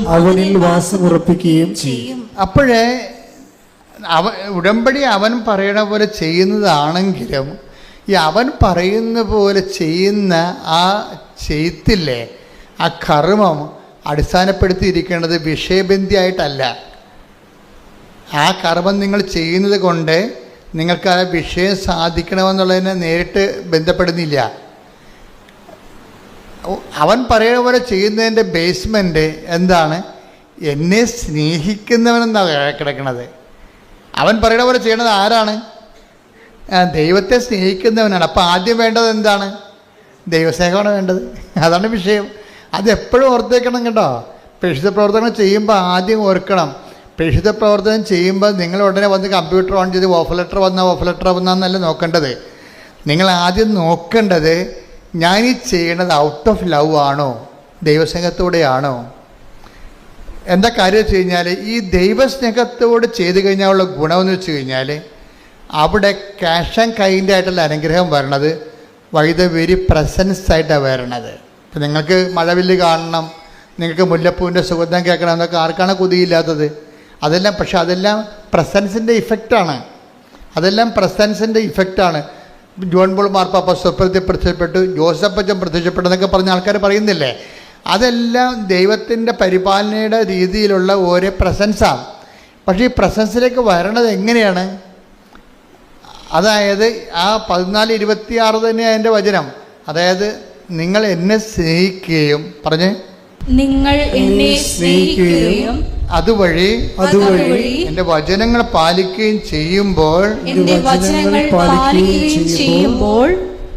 ഞങ്ങൾ വന്ന് നിങ്ങളിൽ വാസം ഉറപ്പിക്കും. അതാണ് പ്രസൻസ് എന്ന് പറയുന്നത്. ഉടമ്പടിയിൽ പ്രസൻസ്. നിങ്ങൾക്ക് വേണമെങ്കിൽ എങ്ങനെ വേണമെങ്കിലും മുല്ലപ്പൂവിൻ്റെ സുഗന്ധം കേൾക്കുകയോ മഴവില്ല് കാണുകയോ സ്വപ്നം കാണുകയോ ദർശനം കിട്ടുകയോ ചെയ്യും. അപ്പോൾ ചെയ്യണമെന്നുണ്ടെങ്കിൽ പ്രസൻസിൻ്റെ ഫോർമുല കറക്റ്റ് ചെയ്യണം. ആ വചനം ഒന്നിനു വായിച്ചേ. എന്നെ സ്നേഹിക്കുന്നവൻ എന്റെ വചനം പാലിക്കും. അപ്പോൾ എന്റെ പിതാവ് അവനെ സ്നേഹിക്കുകയും ഞങ്ങൾ അവന്റെ അടുത്ത് വന്ന് അവനിൽ വാസമുറപ്പിക്കുകയും ചെയ്യും. അതാണ് സാന്നിധ്യം എന്ന് പറയണത്. ഇപ്പം അവനെ സ്നേഹിക്കുമ്പോൾ ഉണ്ടാകുന്ന പ്രശ്നം എന്ന് പറയണത് നമുക്ക് ഒരിക്കലും ദൈവത്തെയും മാമോനെയും ഒരുമിച്ച് സ്നേഹിക്കാൻ പറ്റത്തില്ല. അവിടെയാണ് ഒരു വഴിപിരിയൽ വരണത്. അവിടെ വെച്ച് വഴിപിരിയും. നമുക്ക് ക്രിസ്തുവിനെ സ്നേഹിക്കാമെന്ന് പറഞ്ഞിട്ട് പിശാച കയ്യെ പിടിച്ച് നടക്കാൻ പറ്റത്തില്ല. പിന്നീടില്ലേ? അവിടെയാണ് നമ്മൾ ശ്രദ്ധിക്കേണ്ടത്. ടേക്ക് ദ ബെഡ് അപ്പോൾ ദൈവത്തെയും മാമോനെയും ശ്രദ്ധിക്കട്ടെ. മത്തായി 6:24. മത്തായി 6:24. രണ്ട് യജമാനന്മാരെ സേവിക്കാൻ കിടക്കണ ചട്ടിക്കലോ. എന്താ പ്രശ്നം? രണ്ട് യജമാനന്മാരെ രണ്ട് യജമാനന്മാരെ സേവിക്കാൻ ആർക്കും സാധിക്കുകയില്ല. ഒന്നുകിൽ ഒരുവനെ ദ്വേഷിക്കുകയും അപരനെ സ്നേഹിക്കുകയും ചെയ്യും. അല്ലെങ്കിൽ ഒരുവനെ ബഹുമാനിക്കുകയും അപരനെ നിന്ദിക്കുകയും ചെയ്യും. ദൈവത്തെയും മാമോനെയും സേവിക്കാൻ നിങ്ങൾക്ക് സാധിക്കുകയില്ല. ഇത് സോപ്പിട്ട് അഡ്ജസ്റ്റ്മെന്റ് നിങ്ങളെ മയക്കി നിങ്ങളെ കാര്യങ്ങൾ പറയണമെന്നില്ല. കറക്റ്റ് ഡയറക്റ്റാണ്. ഇതിൻ്റെ അകത്ത് ഒരു അഡ്ജസ്റ്റ്മെൻറ്റും ഇല്ല. കർത്താവ് പച്ചക്ക് കാര്യം പറഞ്ഞൊക്കെയാണ്. ദൈവത്തെയും മാമോനെയും ഒരുമിച്ച് സേവിക്കുക. രണ്ട് അധികാര സാധ്യതയില്ല. നിങ്ങൾ ശക്തിയുടെ സങ്കല്പങ്ങളിലെ ക്രിസ്തു അല്ലാതെ വേറൊരു ശക്തി സങ്കല്പം വന്നാൽ ഉടമ്പടി വർക്കൗട്ട് ചെയ്യത്തില്ല. അതിനകത്ത് വേറെ ചാൻസ് ഇല്ല. ഇതിനെക്കുറിച്ചൊക്കെ നമുക്ക് വ്യക്തമായ ബോധം ഉണ്ടാകണം. ഈ വിഷയത്തിലെല്ലാം കൃത്യമായ ബോധമുണ്ട്. എന്താ കാര്യം? അതായത് സുവിശേഷ വിഹിതമായിട്ടാണ് ജീവിതം പുനഃക്രമീകരിക്കുമ്പോൾ സ്വാഭാവികമായിട്ടും ഇത് ക്രിസ്തു അവലംബിയാണ്, നോ ഡൗട്ട്. ആ ക്രിസ്തു അവലംബി ആയതുകൊണ്ട് തന്നെ നിന്റെ പാപത്തിന് പരിഹാരമായി മരിച്ച വേറെ ഒരാൾ ക്ലെയിം ചെയ്യുന്നില്ല ഈ ലോകത്ത്. അതാണ് എൻ്റെ വിഷയം. ഞാൻ നിനക്ക് പകരക്കാരനായിട്ടാണ് മരിച്ചത്. നിന്റെ പാപത്തിൽ ഇപ്പം ഞാൻ പോകുന്നില്ലെങ്കിൽ, നിങ്ങളുടെ പാപത്തിൽ ഞാൻ പോകുന്നു, നിങ്ങളുടെ പാപത്തിൽ നിങ്ങൾ മരിക്കും. യോഹന്നാൻ 8:21. യേശു വീണ്ടും അവരോട് പറഞ്ഞു, ഞാൻ പോകുന്നു, നിങ്ങൾ എന്നെ അന്വേഷിക്കും, എന്നാൽ നിങ്ങളുടെ പാപത്തിൽ നിങ്ങൾ മരിക്കും. സിറ്റുവേഷൻ യേശുവിനെ റിജക്റ്റ് ചെയ്താൽ നമ്മുടെ മുമ്പിലുള്ള ഓപ്ഷൻ മരണമാണ്. അത് കൃത്യമായിട്ട് ബൈബിൾ പറയുന്നുണ്ട്, കൃത്യമായിട്ട് ഉടമ്പടി പറയുന്നുണ്ട്. എന്താ കാര്യം? ക്രിസ്തുവിനെ നമ്മൾ സ്വീകരിക്കുന്നത് നിത്യജീവന് വേണ്ടിയാണ്. അതാണ് വിഷയം. ക്രിസ്തു എന്ന് പറയുമ്പോൾ നിങ്ങൾ ഉറക്കെ ഭൗതികമായ ആനുകൂല്യങ്ങളും ധരിക്കരുത്. അതൊക്കെ ഇതിൻ്റെ ആദ്യത്തെ ABCD പരിപാടികളൊക്കെയാണ്. അതിൻ്റെ ഉദ്ദേശം എന്താണ്? നിൻ്റെ പാപത്തിന് നീ മരിക്കേണ്ടതിന് പകരമായിട്ട് മരിച്ചത് ഞാനാണെന്ന് വേറെ ആരും ക്ലെയിം ചെയ്തിട്ടില്ല. ക്രിസ്തുവിൻ്റെ കാലം വരെ ക്ലെയിം ചെയ്തിട്ടില്ല, ക്രിസ്തുവിന് ശേഷവും ക്ലെയിം ചെയ്തിട്ടില്ല. അപ്പം നിൻ്റെ പാപത്തിന് നീ നിത്യമായി മരിക്കേണ്ട സാധ്യതയ്ക്ക് അതിന് തടഞ്ഞു നിർത്തിക്കൊണ്ട് കൊളംബസ് അമേരിക്ക കണ്ടുപിടിക്കുമ്പോൾ ഒത്തിരി പേര് അമേരിക്ക കണ്ടുപിടിക്കാൻ അറ്റ്ലാന്റിക് സമുദ്രത്തിലൂടെ പോയിട്ടുണ്ട്. ഇപ്പം സമുദ്രത്തിലേക്ക് വളർന്നു നിൽക്കുന്ന വലിയ മലയിൽ അവിടെ നോ മോർ ബിയോണ്ട് എന്ന് എഴുതി വെക്കും. അപ്പം കപ്പലുകാരെല്ലാം തിരിച്ചു പോകും. കാര്യം ഒരു മലയിൽ അപ്പുറത്തേക്ക് നമ്മൾ കടലിലൂടെ പോയി കഴിഞ്ഞാൽ അപകടങ്ങളാണ്. കടൽ പിശാചുക്കൾ കൊന്നുകളെയും പിടിച്ച്. അതുകൊണ്ടാണ് നോ മോർ ബിയോണ്ട്, ഇനി പോകരുതെന്ന് എഴുതും. ഇപ്പോൾ കൊളംബസ് ആണ് ആ മലയും നോ മോർ ബിയോണ്ട്, ഇനി മുന്നോട്ട് പോകരുതെന്ന് എഴുതിയിട്ടും പുള്ളിയുടെ പാക്കപ്പൽ പുള്ളി ഓടിച്ചു പോയി അമേരിക്ക കണ്ടുപിടിച്ച്. ഇന്ത്യയാണെന്നാണ് വിചാരിച്ചത്, പക്ഷേ അമേരിക്ക കണ്ടുപിടിച്ച് തിരിച്ചു വന്നിട്ട് ആ നോ വെട്ടിക്കളഞ്ഞ്. എന്താ കളഞ്ഞത്? എന്നിട്ട് അപ്പോൾ എന്താ? ബിയോണ്ട്, മോർ ബിയോണ്ട്, ഇനിയും പോകാമെന്ന്. ഇതാണ് ക്രിസ്തു ചെയ്തത്. ക്രിസ്തുവിൻ്റെ കാലം വരെ മനുഷ്യൻ മരണത്തോട് തീരുകയാണ്. ക്രിസ്തുവിൻ്റെ കാലം മരണത്തിൽ ജയിച്ച് ഉത്ഥാനം ചെയ്ത് കഴിഞ്ഞപ്പോൾ ആ നോ മോർ ബിയോണ്ടിനെ നോ പോയി, മോർ ബിയോണ്ടായി. ജീവൻ്റെ ഈ ഭൂമിയുടെ ജീവിതത്തിന് ശേഷവും ജീവിതമുണ്ട്. അതാണ് അവൻ ജീവനെ പുനരുദ്ധരിച്ചു എന്ന് പറയണത്. ആ ജീവനെ പുനരുദ്ധരിച്ചു. അപ്പം നമ്മൾ ക്രിസ്തുവിൽ വിശ്വസിക്കുക നമുക്ക് കിട്ടുന്ന ഏറ്റവും വലിയ വാഗ്ദാനം എന്താണ്? നിത്യജീവനാണ്. അതിൻ്റെയൊക്കെ ഒരു അടിസ്ഥാനമായ ആദ്യ രുചികളാണ് നമ്മൾ അനുഭവിക്കുന്ന ആദ്യ രുചികളില്ലേ. ഞാൻ ഈ ഉടമ്പടിയിലെ നിങ്ങളുടെ എല്ലാ ഭൗതിക സാക്ഷ്യങ്ങളെയും വിളിക്കാൻ ഇഷ്ടപ്പെടുന്നത് ഫസ്റ്റ് ടേസ്റ്റ് എന്ന് പറയും. ഫസ്റ്റ് ലവ് എന്നൊക്കെ പറഞ്ഞ പോലെ ഫസ്റ്റ് ടേസ്റ്റ്. എന്താണ് ഫസ്റ്റ് ടേസ്റ്റ് എന്ന് പറഞ്ഞാൽ? ആദ്യ രുചികൾ നിത്യതയുടെ മുന്നാസ്വാദനം വെച്ചുള്ള ആദ്യ രുചികളാണ് അനുഭവിക്കുന്നത്. അപ്പം ചിലർക്ക് നല്ല ആഴമായ ദൈവ സ്നേഹം കിട്ടും. അവർ പിന്നെയും മുന്നോട്ട് പോകും. ക്രിസ്തുവിൻ്റെ കൂടുതൽ അറിയുന്നതിന് വേണ്ടി മുന്നോട്ട് പോകും. അങ്ങനെ മുന്നോട്ട് പോകുന്ന ആൾക്കാർ ആണ് പിന്നീട് നിത്യജീവനിൽ ക്രിസ്തുവിനെ കണ്ടെത്തിയിട്ടുള്ളത്. ഞാൻ തിരുവുദ്ധാനത്തോട് ബന്ധപ്പെട്ട് വരുന്ന ദിവസങ്ങളായതുകൊണ്ടാണ് ഈശോ ഇതിലൂടെ ഇങ്ങനെ സംസാരിക്കണമെന്ന് ഞാൻ കരുതുന്നു. നിങ്ങൾ സ്തുതിക്കട്ടെ. ഹല്ലേലൂയ, ഹല്ലേലൂയ, ഹല്ലേലൂയ, ഹല്ലേലൂയ, ഹല്ലേലൂയ. ജ്ഞാനത്തിന്റെ വലിയ വചന രഹസ്യങ്ങൾ ഞങ്ങൾക്ക് വെളിപ്പെടുത്തുന്നതിന് നന്ദി പറയുന്നു. ഹല്ലേലൂയ, ഹല്ലേലൂയ. മഹത്വം, മഹത്വം, ആരാധന, ആരാധന. ഹല്ലേലൂയ, ഹല്ലേലൂയ, ഹല്ലേലൂയ. പരിശുദ്ധ പരമദിവ്യകാരുണ്യത്തിന് എന്നേരവും ആരാധനയും സ്തുതിയും പുകഴ്ചയും ഉണ്ടായിരിക്കട്ടെ. പരിശുദ്ധ പരമദിവ്യകാരുണ്യത്തിന് എന്നേരവും ആരാധനയും സ്തുതിയും പുകഴ്ചയും ഉണ്ടായിരിക്കട്ടെ. അപ്പം എൻ്റെ മക്കൾ എപ്പോഴും ശ്രദ്ധിക്കേണ്ട കാര്യം, നിങ്ങൾ ഈ ഉടമ്പടിയിൽ വെക്കുമ്പോൾ നിങ്ങൾ ഈ ദൈവ സാന്നിധ്യത്തിന് വേണ്ടി വേണം. നിങ്ങൾക്കറിയാവില്ലേ എപ്പോഴും ചെയ്യേണ്ടത്. ഇപ്പോൾ എങ്ങനെയെങ്കിലും ഒന്ന് ജയിച്ചാൽ മതി എന്നും പറഞ്ഞാണ് ചില ആൾക്കാർ പരീക്ഷ എഴുതുന്നത്. പക്ഷെ ചിലർ പരീക്ഷ എഴുതുന്നത് അങ്ങനെയല്ല. അവർക്ക് ആദ്യത്തെ 10 റാങ്കിൽ എവിടെയെങ്കിലും കയറി പറ്റണമെന്ന് എഴുതത്തുള്ളൂ. അതാണ് വ്യത്യാസം. ആ വ്യത്യാസമുണ്ട്. ചിലർ പറയണത് എങ്ങനെയെങ്കിലും ജയിച്ചാൽ മതിയെന്നാണ്. ആ സർട്ടിഫിക്കറ്റ് കിട്ടിയാൽ നമുക്ക് പൊടികോരി തിന്നാൻ പറ്റത്തില്ല.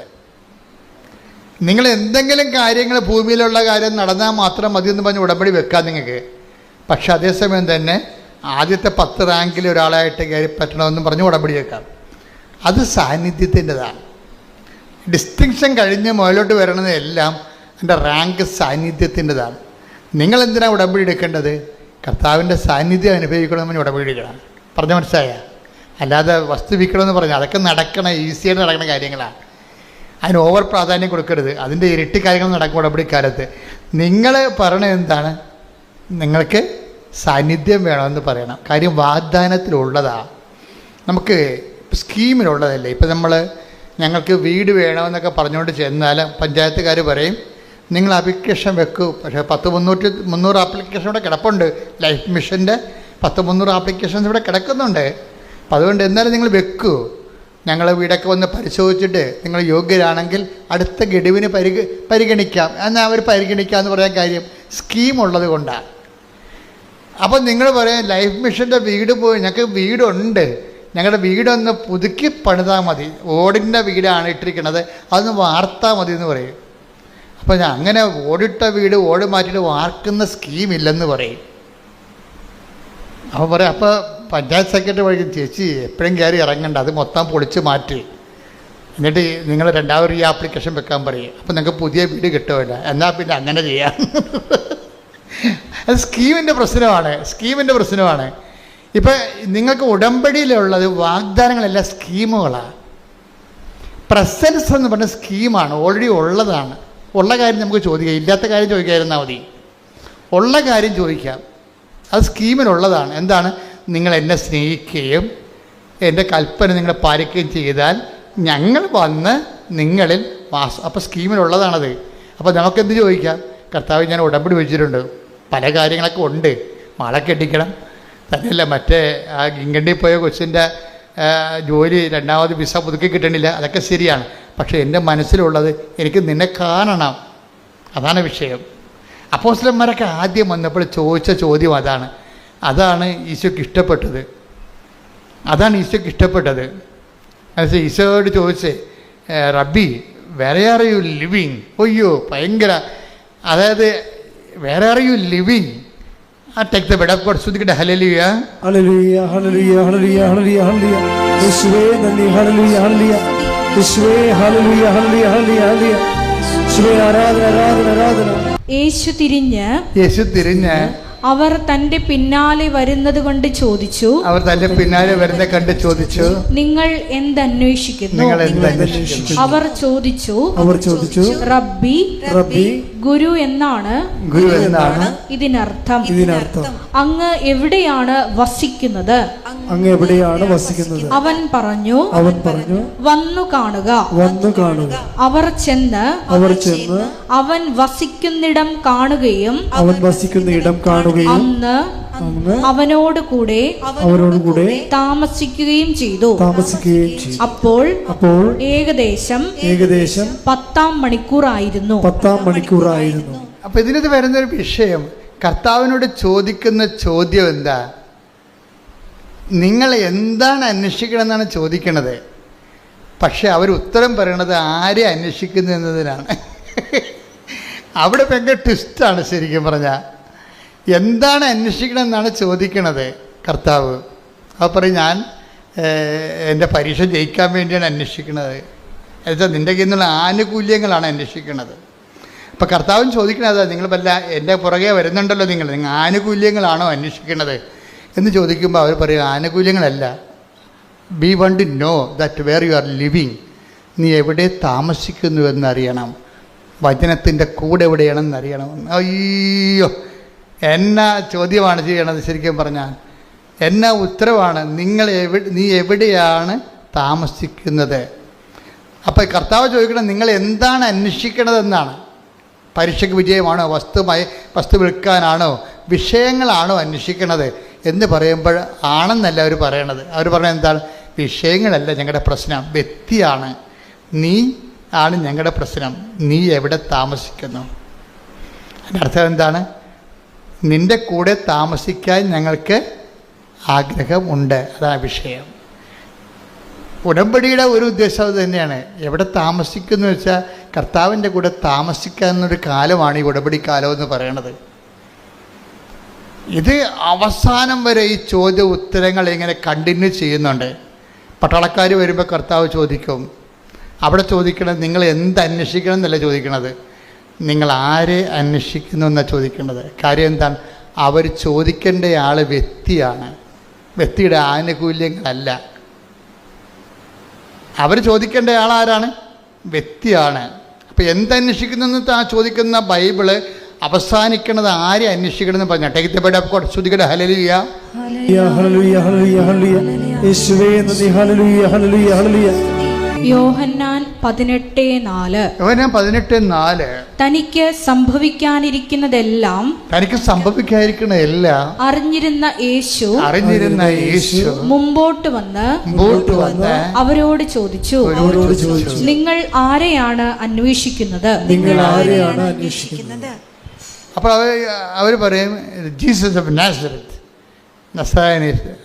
That's me.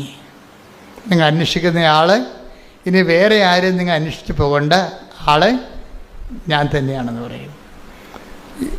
ദാറ്റ്സ് മീ എന്ന് പറയുമ്പോൾ ആ വചനത്തിൻ്റെ പവറിൽ യേശുവിനെ പിടിച്ചു കെട്ടാമെന്ന് ഒരു മലന്നടിച്ച് വീണാണ് നമുക്ക് കാണുന്നത്. അതാണ് പവർ ഓഫ് ഗോഡ് എന്ന് പറയണത്. ഞാൻ പറഞ്ഞു വരുന്നതിൻ്റെ കാരണം, അഥവാ ദൈവം എന്നിലൂടെ ഇപ്പോൾ ഈ നിമിഷം പറയാൻ ഉദ്ദേശിക്കുന്നത്, ഈ സുവിശേഷത്തിൻ്റെ യാത്രയിൽ ആദ്യം മനുഷ്യൻ ആരംഭിക്കുന്നത് എന്ത് അന്വേഷിക്കുന്നു എന്നും പറഞ്ഞാൽ കർത്താവ് ചോദിക്കുന്നത് നിങ്ങൾ എന്ത് അന്വേഷിക്കുന്നു. പിന്നീട് ഈശോ അത് അവസാനിപ്പിക്കുന്നത് നിങ്ങൾ കൈതല്ല അന്വേഷിക്കേണ്ടത്, നിങ്ങൾ വിഷയമല്ല അന്വേഷിക്കേണ്ടത്, എന്നെ തന്നെയാണ് പിതാവ് അയച്ച എന്നെ തന്നെയാണ് അന്വേഷിക്കേണ്ടത്. അതാണ് ആരെ അന്വേഷിക്കുന്നു. ഉടമ്പടി എപ്പോഴും നമ്മൾ ശ്രദ്ധിക്കേണ്ടത്, സ്വാഭാവികം നമുക്കൊരു പ്രലോഭനം ഉണ്ടാകാം. എന്തന്വേഷിക്കാൻ?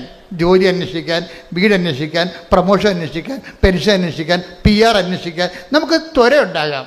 ഈ ത്വരയെ അതിലംഘിച്ചുകൊണ്ട് വേണം നിങ്ങൾ ഉടമ്പടിയിലൂടെ ക്രിസ്തുവിനെ അന്വേഷിക്കാൻ. കൈയടിച്ച് ശ്രദ്ധിക്കട്ടെ. ഹല്ലേലൂയ ഹല്ലേലൂയ ഹല്ലേലൂയ ഹല്ലേലൂയ ഹല്ലേലൂയ ഹല്ലേലൂയ മഹത്വം ഹല്ലേലൂയ. ഉടമ്പടിയിലൂടെ ഈശോ ചോദിക്കുന്ന ആദ്യത്തെ ചോദ്യം നിങ്ങൾ എന്തന്വേഷിക്കുന്നു എന്നുള്ളതാണ്. ഉടമ്പടിയുടെ ഈശോ ചോദിക്കുന്ന രണ്ടാമത്തെ ചോദ്യം നിങ്ങൾ ആരെ അന്വേഷിക്കുന്നതാണ്. അപ്പോൾ ബുദ്ധിയുള്ള മനുഷ്യ, ദൈവവേദലെ നീ മനസ്സിലാക്കണം, കൈൻഡായിട്ടുള്ളൊരു കാലം കഴിയുമ്പോൾ പിന്നീട് നീ അതിലൂടെ കർത്താവിനെ അന്വേഷിക്കാൻ വേണ്ടി ദൈവം ആഗ്രഹിക്കുന്നു. ശ്രദ്ധിക്കട്ടെ.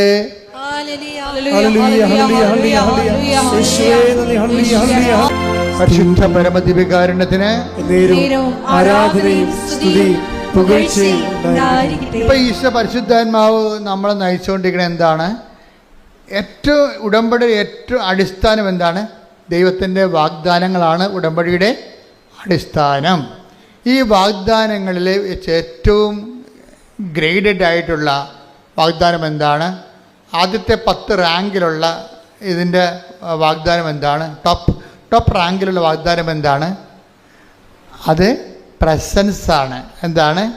ദൈവത്തിൻ്റെ സാന്നിധ്യം. അതാണ്. അപ്പോൾ നമ്മൾ ഉടമ്പടിയിൽ നമ്മൾ അടിസ്ഥാനപ്പെടുത്തുന്നത് എന്തിനു വേണ്ടിയാണ്? ദൈവത്തിൻ്റെ സാന്നിധ്യത്തിന് വേണ്ടി. എൻ്റെ മക്കൾ, ദൈവത്തിൻ്റെ സാന്നിധ്യത്തിന് എന്താണ്? നിങ്ങൾ എന്നെ, അതാണ് 14:23 വായിച്ചത് അല്ലേ?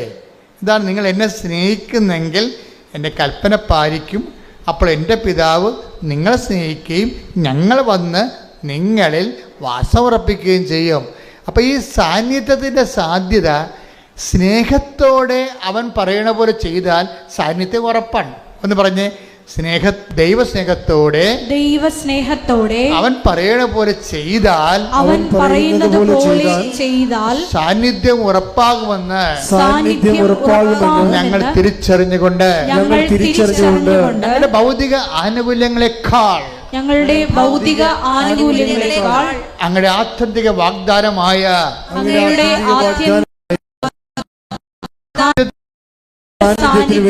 ആഗ്രഹിക്കാൻ ഞങ്ങളെ അഭിഷേകം ചെയ്യണമേ.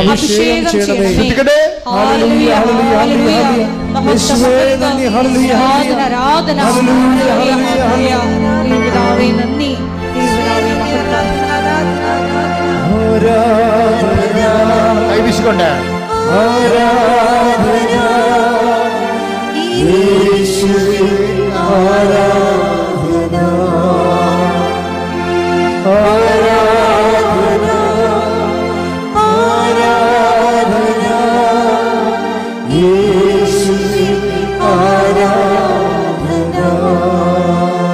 പരിശുദ്ധ പരമദിവ്യകാരുണ്യത്തിന് ഏറ്റവും ടോപ്പായിട്ട് ഉടമ്പടി നിബന്ധന പാലിച്ച ഒരു മനുഷ്യനുണ്ട് ബൈബിളിലെ, പുതിയ നിയമത്തിൽ ഏറ്റവും ടോപ്പായിട്ട്. ഞാൻ അയാളെപ്പോലെ ഉടമ്പടി പാലിച്ച ആരെയും ഞാൻ കണ്ടിട്ടില്ല. ഏറ്റവും ടോപ്പായിട്ട് ഉടമ്പടി പാലിച്ച അയാളോടാണ് ദൈവം സാന്നിധ്യം ഗ്യാരണ്ടി ചെയ്യണമുണ്ട്. ദൈവം സാന്നിധ്യം ഗ്യാരണ്ടി ചെയ്യണം. ആരാണെന്ന് പറയാമോ? ഏറ്റവും ടോപ്പായിട്ട് ഉടമ്പടി പാലിച്ച ഒരാളുണ്ട് ബൈബിളിൽ. അയാൾക്കാണ് ദൈവം സാന്നിധ്യം ഗ്യാരണ്ടി ചെയ്യണത്. ആരാണെന്ന് പറയാമോ? പുതിയ നിയമത്തിൽ നിന്ന് പറഞ്ഞാൽ മതി. അറിയൊന്നുമില്ല. സാന്നിധ്യം ഗ്യാരണ്ടി ചെയ്യണം. കർത്താവ് സാന്നിധ്യം ഗ്യാരണ്ടി ചെയ്യണം. എനിക്ക് തോന്നിയിരിക്കണത് ഈ ദിവസങ്ങളിൽ പീഡാനുഭവ ധ്യാനങ്ങളുമായിട്ടൊക്കെ സഞ്ചരിച്ചപ്പോൾ എൻ്റെ മനസ്സിൽ വന്ന് ഇതിൻ്റെ സ്വകാര്യ ധ്യാനത്തിൽ വന്നൊരാളാണ് ഈ മൂത്ത പുത്രൻ. ദൈവം എപ്പോഴും, ഞാൻ ഈ അച്ഛനായ കാലം മുതലേ ഇളയ പുത്രനോട്, കർത്താവ് ഇങ്ങനെ ഇളയ പുത്രനെ ഇങ്ങനെ ഹൈലൈറ്റ് ചെയ്യുന്നതായിട്ട് കാണുന്നുണ്ടെങ്കിലും അവൻ ഭയങ്കര ഒരു ബേസിക് കോഴ്സുകാരനാണ് എനിക്ക് തോന്നിയിട്ടുണ്ട് പലപ്പോഴും. യഥാർത്ഥ ആള് മൂത്ത പുത്രനാണ്. ദൈവത്തിന് പണ്ട് മൂലമുള്ള ഒരു എന്താണ്, ഒരു പ്രവർത്തന രീതിയുണ്ട്. ഏറ്റവും നല്ല സംഭവത്തിനെ മൂടിക്കളയും. അത് ദൈവത്തിൻ്റെ ഈ വചനത്തിൻ്റെ ഒരു രീതിയാണ്. നിങ്ങൾ രത്നമാണ് പറയുമ്പോൾ അത് കുഴിച്ചിട്ടിരിക്കണമെന്ന് പറയും. രത്നത്തിൻ്റെ കാര്യം പറഞ്ഞാൽ എന്ത് പറയും? അത് കുഴിച്ചിട്ടിരിക്കുകയാണ്, കുഴിമാന്തി എടുക്കാൻ പറയും. മാന്തി എടുത്താൽ മാത്രം പോരാ, കരസ്ഥമാക്കണമെങ്കിൽ ഇത്തിരി പാടാണ്. പോയി നിനക്കുള്ളതെല്ലാം വിൽക്കാൻ പറയും. അപ്പോൾ ഈ മുന്തിയ സംഭവത്തിനെ ഇങ്ങനെ ആകൃതമാക്കിയിട്ട് കുപ്പയിലും കുഴിയിലും ഒക്കെ വെച്ച് കളയും. അതിൽപോലെ കർത്താവ് കുപ്പയിൽ വെച്ച ഒരാളാണ് മൂത്ത പുത്രൻ. നമ്മൾ കുഴിമാന്തി എടുക്കേണ്ടി വരും അയാളെ. ഇന്ന് വരെ അയാളെ പ്രസംഗിച്ചിട്ടുള്ളവരെല്ലാവരും ഈ അലവലാദീനാണ് അങ്ങോട്ട് കയറ്റി വെക്കണം. അവൻ്റെ മാനസാന്തരം വേണ്ട ആനക്കാര്യമായിട്ട് കുട്ടിഘോഷിച്ചിട്ട് എന്നാ പറ്റി എന്ന് വെച്ച് കഴിഞ്ഞാൽ ചിലർക്കെങ്കിലും, ചില അയ്യോഭാവികൾക്കെങ്കിലും വീണ്ടും പാപം ചെയ്യാനുള്ള ലൈസൻസും കിട്ടി. എന്താ വെച്ചാൽ കരഞ്ഞ കൂവി കർണ തോന്നണമെന്നൊക്കെ പറഞ്ഞ് തൊണ്ട പൊട്ടി അലറിക്കാവിയെ കൂവിയ കർത്താവ് ഉടനെ കർണ കാണിക്കുമല്ലോ. അങ്ങനെ ഒരു തെറ്റിദ്ധാരണയും വന്നിട്ടുണ്ട്. അതായത് എന്താ പ്രശ്നം വെച്ച് കഴിഞ്ഞാൽ, ദൈവം ഇങ്ങനെ വാത്സല്യത്തോടുകൂടി എന്ത് വഴിപഴച്ച ജീവിതം ജീവിച്ചാൽ അവസാനം ഇങ്ങനെ കണ്ണീരിട്ടൊന്ന് മോങ്ങിയാൽ തിരിച്ചെടുക്കാൻ പറ്റുമോ എന്നുള്ളൊരു ചെറു ധാരണ ചിലർക്കെങ്കിലും, എല്ലാവർക്കും അല്ല, ചില അയ്യോപാപികൾക്ക് എങ്ങനെ വന്നിട്ട് ഇതെല്ലാം പാപം ചെയ്യാനുള്ള ലൈസൻസാക്കി മാറ്റിയിട്ടുണ്ട്. അതുകൊണ്ട് കൃപയിൽ ഈ ജനം വളർന്നിട്ടുമില്ല. അതാണ് ഏറ്റവും വലിയ പ്രശ്നം. അതിന് വെല്ലുവിളിയാണ്. പക്ഷേ മൂത്ത പുത്രനെ കണ്ടെന്ന് നോക്കിയേ, മൂത്ത പുത്രൻ ഈ ഉടമ്പടി പാലിച്ചൊരാളാണ്. അവനത് പറയുന്നുണ്ട്. അവൻ ക്ഷോഭിക്കുന്ന ഒരു ക്ഷോഭം ആണ് ഈശോ കറക്റ്റ് ചെയ്യണത്. നീ ക്ഷോഭിക്കേണ്ട കാര്യമില്ല, എനിക്കുള്ളത് ഈശോ എപ്പോഴും പറയുന്നൊരു കാര്യമാണ്, എനിക്കുള്ളത് എൻ്റെ ഇഷ്ടം പോലെ വിതരണം ചെയ്യാൻ പാടില്ല. അത് എപ്പോഴും നമ്മൾ ഈശോ ഇടയ്ക്കിടയ്ക്ക് പറയുന്ന ഒരു പ്രമേയമാണ്. ടേക്ക് ദ ബ്രെഡ് ഓഫ് എനിക്കുള്ളത്. ശ്രുതികട്ടെ ഹല്ലേലൂയ ഹല്ലേലൂയ ഹല്ലേലൂയ ഹല്ലേലൂയ ഹല്ലേലൂയ. യേശുവേ നന്ദി. ഹല്ലേലൂയ ഹല്ലേലൂയ ഹല്ലേലൂയ ഹല്ലേലൂയ ഹല്ലേലൂയ ഹല്ലേലൂയ. യേശുവേ ആരാധന ആരാധന ആരാധന ആരാധന. യേശുവേ നന്ദി. മഹത്വം മഹത്വം മഹത്വം മഹത്വം. ഹല്ലേലൂയ ഹല്ലേലൂയ ഹല്ലേലൂയ. മത്തായി 20:15. മത്തായി 20:15. എന്റെ വസ്തുവകകൾ കൊണ്ട്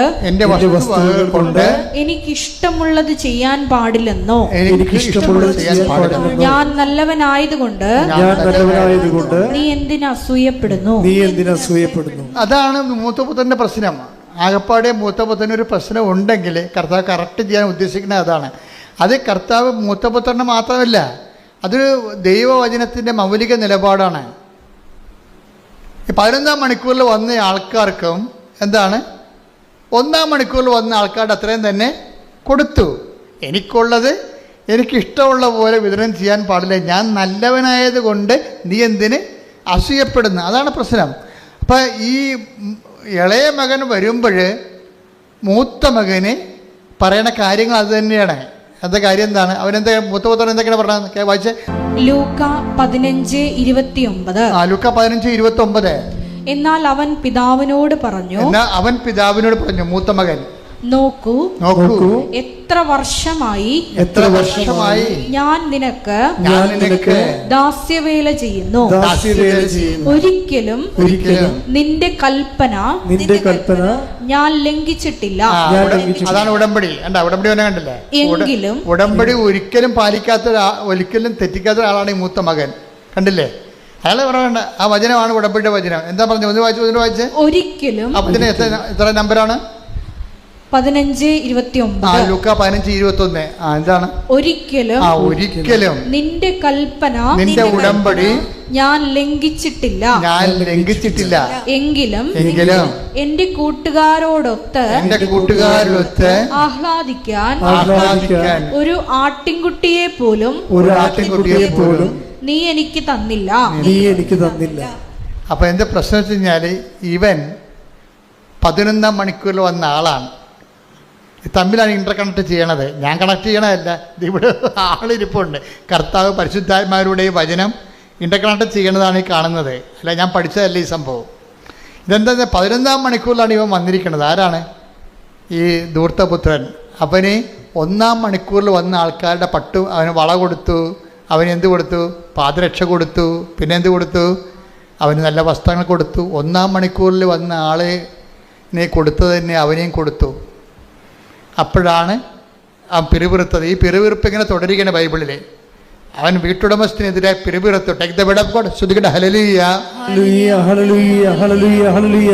മത്തായി 20-ാം അധ്യായം 9 മുതൽ 11 വരെയുള്ള തിരുവചനം. മത്തായി 20:9-11. 11-ാം മണിക്കൂറിൽ വന്നവർക്ക്, പറഞ്ഞ 11-ാം മണിക്കൂറിൽ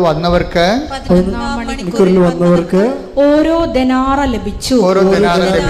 തങ്ങൾക്ക് കൂടുതൽ ലഭിക്കുമെന്ന് ആദ്യം വന്നവർ വിചാരിച്ചു. എന്നാൽ അവർക്കും ഓരോ ദനാറ തന്നെ കിട്ടി. അത് വാങ്ങുമ്പോൾ അവർ വീട്ടുടമസ്ഥനെതിരെ പിറുപിറുത്തു. എന്നാൽ ആദ്യം വന്ന ആൾക്കാരുടെ കൂടെ അവസാനം വന്ന ഞങ്ങളെ അങ്ങ് താരതമ്യപ്പെടുത്തിയല്ലോ, അല്ലേ? ആ വാക്കുകൂടി വായിച്ചേ. മത്തായി 20:12. അവസാനം വന്ന ഇവർ ദൂത്തപുത്രന്റെ അനിയനില്ലേ? ദൂത്തപുത്രൻ അല്ല, അവസാനമല്ലേ വന്നത്? അവസാനം വന്ന ഇവന് ഇവർ 1 മണിക്കൂറേ ജോലി ചെയ്തുള്ളൂ. എന്നിട്ടും പകലിന്റെ അധ്വാനം ചൂടും സഹിച്ച ഞങ്ങളോട് അവരെ നീ തുല്യരാക്കിയല്ലോ. അപ്പൊ മൂത്തപുത്രന്റെ കംപ്ലൈന്റ് അതാണ്. അത് ഇത്തിരി അസൂയയിൽ നിന്ന് വന്ന നീതിബോധത്തിൽ നിന്നൊക്കെ വന്നൊരു കംപ്ലൈന്റാണ്. അത് ലോകരാജ്യത്തിന് നീതി എന്നാണ് മനസ്സിലായത്. ലോകരാജ്യത്തിന് നീതിയിൽ നിന്ന് വന്നിട്ടുള്ള ചില അപഭ്രംശങ്ങളാണ് ഈ വരുന്നത്. മുത്തപുത്രൻ്റെ ലോകരാജ്യത്തിൻ്റെ നീതിയിലാണ് വിഷയം അവർ കണക്കാക്കുന്നത്. പക്ഷേ ദൈവരാജ്യത്തിൻ്റെ നീതി വ്യത്യാസമുണ്ട്. അതാണ് എനിക്കിഷ്ടമുള്ളത് എനിക്കുള്ളത് എനിക്കിഷ്ടമുള്ളവർക്ക് നൽകാൻ പാടില്ലേ? ഞാൻ നല്ലവനായത് കൊണ്ട് നീ എന്തിനെ അസൂയപ്പെടുന്നു? അപ്പം അസൂയ വന്നിരിക്കണേ എങ്ങനെയാണ്? ലോകരാജ്യത്തിന് നീതിയുടെ ഫ്രെയിം വർക്കിൽ നിന്നാണ് അസൂയ വരുന്നത്. നീ ദൈവരാജ്യത്തിലേക്ക് വരണമെന്നാണ് ഈ പറയണതിൻ്റെ അർത്ഥം. ദൈവരാജ്യം എന്നാൽ ഭക്ഷണവും പാനീയവും നീതിയും സമാധാനം.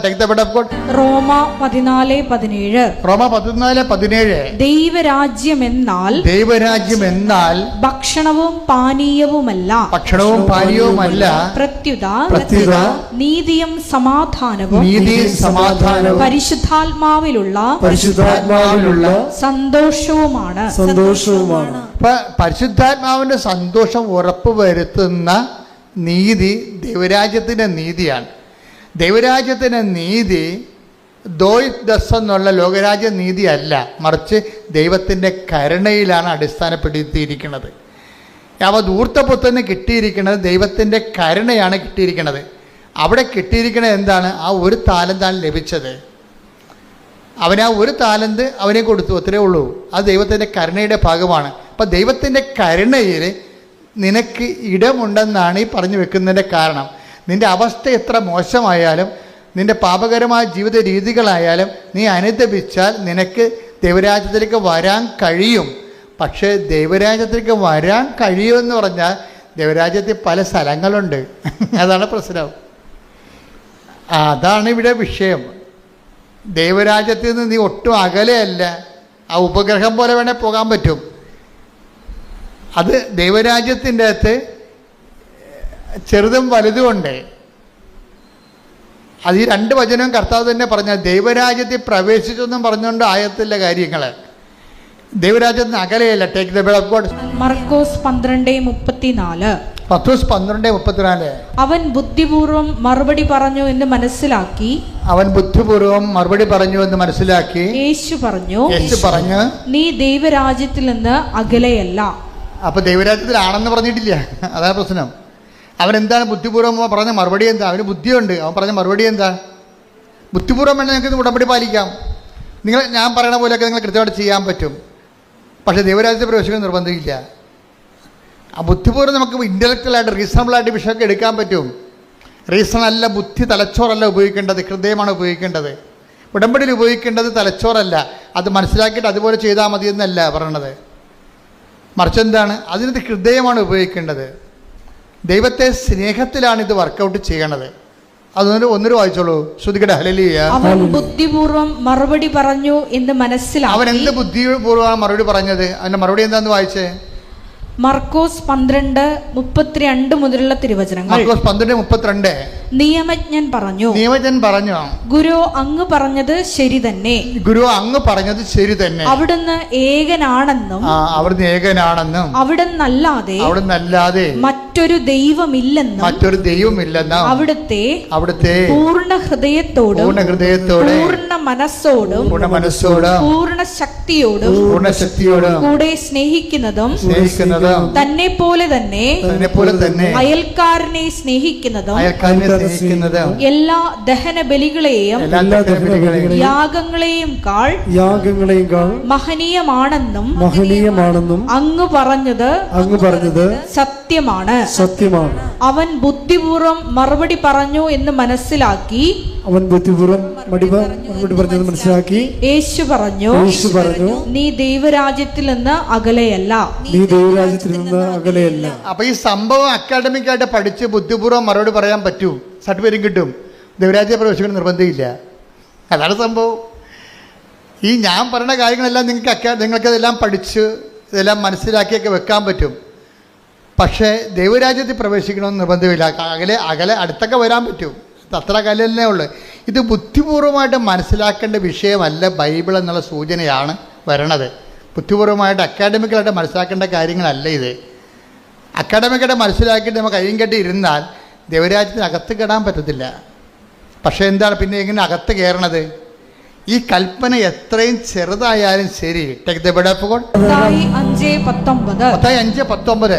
ഈ പ്രമാണങ്ങളിൽ പറഞ്ഞു, ഈ പ്രമാണങ്ങളിൽ ഏറ്റവും നിസ്സാരമായ ഒന്ന് ലംഘിക്കുകയോ ലംഘിക്കാൻ മറ്റുള്ളവരെ പഠിപ്പിക്കുകയോ ചെയ്യുന്നവൻ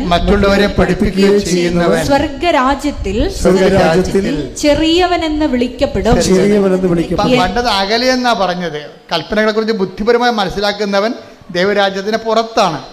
പക്ഷെ അത് പ്രവർത്തിക്കുന്നവൻ എന്ത് പറ്റും? അവിടെയും വലിപ്പ ചെറുപ്പമുണ്ട്. അടുത്ത വചനം വായിച്ചേ. എന്നാൽ അത് അനുസരിക്കുകയും കർത്താവിന്റെ കൽപ്പന അനുസരിക്കുകയും പഠിപ്പിക്കുകയും ചെയ്യുന്നവൻ സ്വർഗരാജ്യത്തിൽ വലിയവനെന്ന് വിളിക്കപ്പെടും. ഇപ്പൊ രണ്ട് കാര്യമുണ്ട്. എന്താണ്? പത്രം കൊടുത്താൽ മാത്രം പോരാ, അത് വായിച്ചു നോക്കിയിട്ട് അതാണ് വിഷയം പറയണത്. 5:20 എന്താ പറയണത്? അത് അനുസരിക്കുകയും, അവൻ പറയണ പോലെ ചെയ്യുക മാത്രമല്ല, അത് അനുസരിക്കുകയും മറ്റുള്ളവരെ അനുസരിക്കാൻ പഠിപ്പിക്കുകയും ചെയ്യണം. അപ്പം അതായത് നിങ്ങൾ ഇവിടുന്നെല്ലാം കേട്ട് ഞാനെല്ലാം ഉടമ്പടി പാലിച്ചുകൊണ്ടിരുന്ന കൈ കെട്ടിയിരുന്ന വർക്കൗട്ട് ചെയ്യത്തില്ല. ദൈവരാജ്യത്ത് ഗ്രഡേഷൻസ് ഉണ്ട്. വലിയവനുണ്ട്. ആ വലിയവനാകണമെന്നുണ്ടെങ്കിൽ എന്ത് ചെയ്യണം? കർത്താവിൻ്റെ കൽപ്പനകൾ പാലിക്കാൻ മറ്റുള്ളവരെ പരിശീലിപ്പിക്കുകയും. പ്രേക്ഷിത പ്രവർത്തനം അങ്ങനെ വന്നതാ. ഉടമ്പടിയിൽ എന്തുകൊണ്ടാണ് നിങ്ങൾ വലിയ സാക്ഷ്യങ്ങൾ പറയുന്നതിൻ്റെ കാരണം അതിന് 2 ഹെഡും ആൾക്കാർ കൈകാര്യം ചെയ്യുന്നുണ്ട്. ഒന്ന്, അവരത് പാലിക്കുന്നു, മറ്റുള്ളവരെ പിന്നെ എന്ത് ചെയ്യും? മറ്റുള്ളവരെ പാലിക്കാൻ വേണ്ടി മറ്റുള്ളവരെ അത് പരിശീലിപ്പിക്കുകയും ചെയ്യുന്നുണ്ട്. പ്രാർത്ഥിക്കുക. കർത്താവായ ദൈവമേ, ദൈവരാജ്യത്തിന്റെ വലിയവനാകാൻ അങ്ങയുടെ കൽപ്പനകൾ അവൻ പറയണത് പോലെ ചെയ്യുകയും അങ്ങനെ ചെയ്യുവാൻ മറ്റുള്ളവരെ പരിശീലിപ്പിക്കുകയും ചെയ്യുന്ന സുവിശേഷ ശുശ്രൂഷകനാകാൻ എന്നെ അഭിഷേകം ചെയ്യണമേ.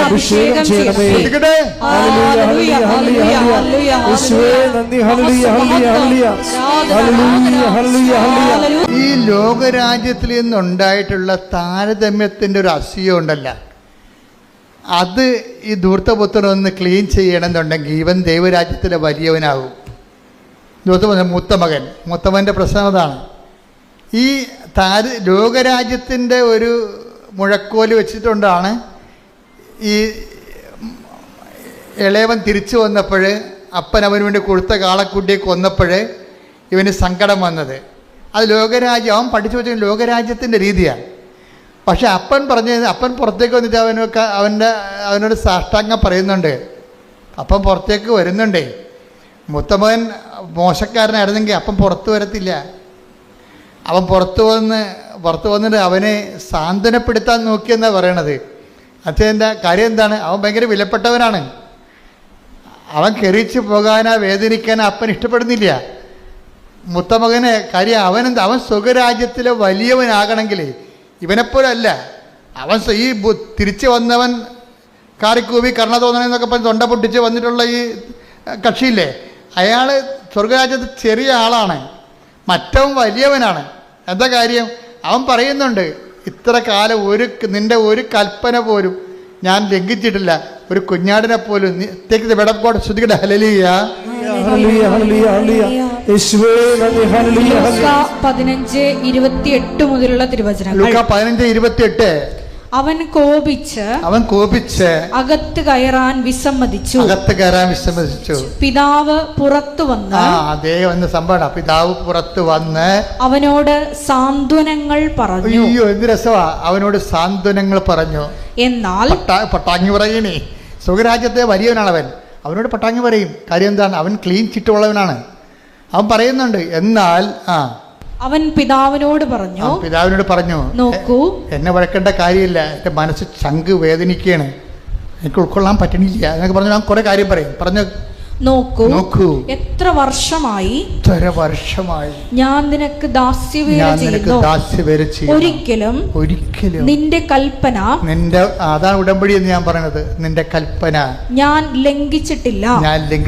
എങ്കിലും എന്റെ കൂട്ടുകാരോടൊത്ത് ആഹ്ലാദിക്കാൻ ഒരു ആട്ടിൻകുട്ടിയെ പോലും നീ എനിക്ക് തന്നില്ല.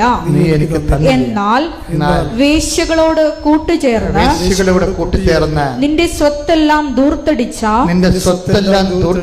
നിന്റെ ഈ മകൻ തിരിച്ചു വന്നപ്പോൾ അവനു വേണ്ടി നീ കൊഴുത്ത കാളയെ കൊന്നിരിക്കുന്നു. നിങ്ങളും പറയും, ഞാൻ ഉടമ്പടി എല്ലാം ചെയ്തില്ലേ, എത്ര തിരികൾ ഞാൻ കത്തിച്ചു അല്ലേ, എന്നിട്ട് ഉടമ്പടിയൊന്നും ഇല്ല ജീവിക്കുന്ന ആൾക്കാരെ നീ അനുഗ്രഹിച്ചില്ലേ, ഞാനെന്നും ബിഷപ്പിൽ ജീവിക്കണില്ല എന്ന് പറയുമ്പോൾ അപ്പന് പറയാൻ വാക്കുണ്ട്. പിന്നെ അപ്പൻ അപ്പം വിളിക്കണമെന്ന്, അപ്പം മറ്റവനെ വിളിക്കാഞ്ഞൊരു വാക്ക് ഇവനെ വിളിക്കും. എന്താണ് വായിച്ചേ? അപ്പോൾ പിതാവ് പറഞ്ഞു, മകനെ നീ എപ്പോഴും എന്നോട് കൂടെ ഉണ്ടല്ലോ. That is the presence. He is feeling the presence. അതായത് ഇവൻ്റെ അപ്പൻ തൻ്റെ പ്രസൻസ്, ഇത് ദൈവം വാഗ്ദാനത്തിൽ ഉള്ളതാണ്, ഞാൻ നിങ്ങളുടെ കൂടെ ഉണ്ടാകുമെന്ന്. മനസ്സിലായില്ലേ? വാഗ്ദാനത്തിലുള്ളതല്ലേ. ഇപ്പോൾ ജോഷുവ 1:9 പുറപ്പാട് 33:14 ഉണ്ട്, I will come with you wherever you go. അത് വാഗ്ദാനത്തിലുള്ളതാണ്, നിൻ്റെ കൂടെ ഞാനുണ്ടാകുമെന്ന്. പക്ഷെ വാഗ്ദാനമില്ലാത്ത, ഗ്യാരണ്ടി ഇല്ലാത്തൊരു കാര്യം എന്താണ്? നീ എൻ്റെ കൂടെ ഉണ്ടോ എന്നുള്ളതാണ് പ്രശ്നം. അതങ്ങനെ ആർക്കും ഗ്യാരണ്ടി ചെയ്തിട്ടില്ല. ആദ്യം ജോമോളൊക്കെ അവിടെ ഇരുന്ന് പറഞ്ഞ പോലെ മാതാവിനും ഗ്യാരണ്ടി ചെയ്ത്, അത് മലാക്ക് ഗ്യാരണ്ടി ചെയ്ത ഗ്യാരണ്ടിയാണ്. ഈശോൻ്റെ വായിൽ നിന്ന് നേരിട്ട് പറയണ എന്താണ്? എൻ്റെ മകനെ നീ എപ്പോഴും, ഞാൻ നിൻ്റെ കൂടെ ഉണ്ടെന്നല്ല പറയണത്, എൻ്റെ മകനെ നീ ഉടമ്പടി പാലിച്ച് എൻ്റെ കൂടെ ഒരു പരാതിയുമില്ല ഇത്രയും നാൾ ജീവിച്ചപ്പോൾ എന്താണ് സംഭവിച്ചതെന്ന് അറിയാവോ? എല്ലാം കൊടുക്കുന്ന എൻ്റെ കൂടെയാണ് നീ ഉണ്ടായിരുന്നതെന്ന്. അല്ല, ഞാൻ നിൻ്റെ കൂടെ ഉണ്ടായതിനൊക്കെ വലുതാണ്. ഇതാണ് പ്രസൻസ്. നമ്മൾ ഉടമ്പടി നമ്മളെ ദൈവത്തിൻ്റെ കൂടെയാക്കും. കൈയടിച്ച് ശ്രദ്ധിക്കട്ടെ. ഹല്ലേലൂയ.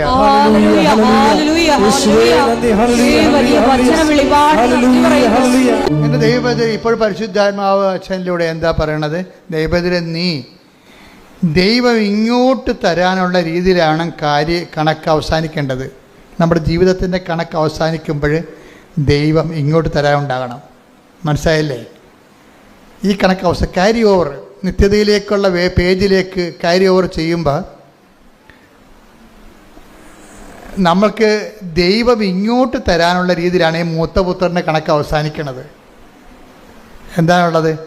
ഇത്രയും കാലം ഞാൻ നീ പറഞ്ഞതൊന്നും അനുസരിക്കാതിരുന്നിട്ടില്ല, എന്നിട്ട് എൻ്റെ കൂട്ടുകാരുടെ കൂടെ ഉല്ലസിക്കാൻ ഒരു കുഞ്ഞാടിനെ പോലും ചോദിച്ചപ്പോൾ നീ എനിക്ക് തന്നില്ല.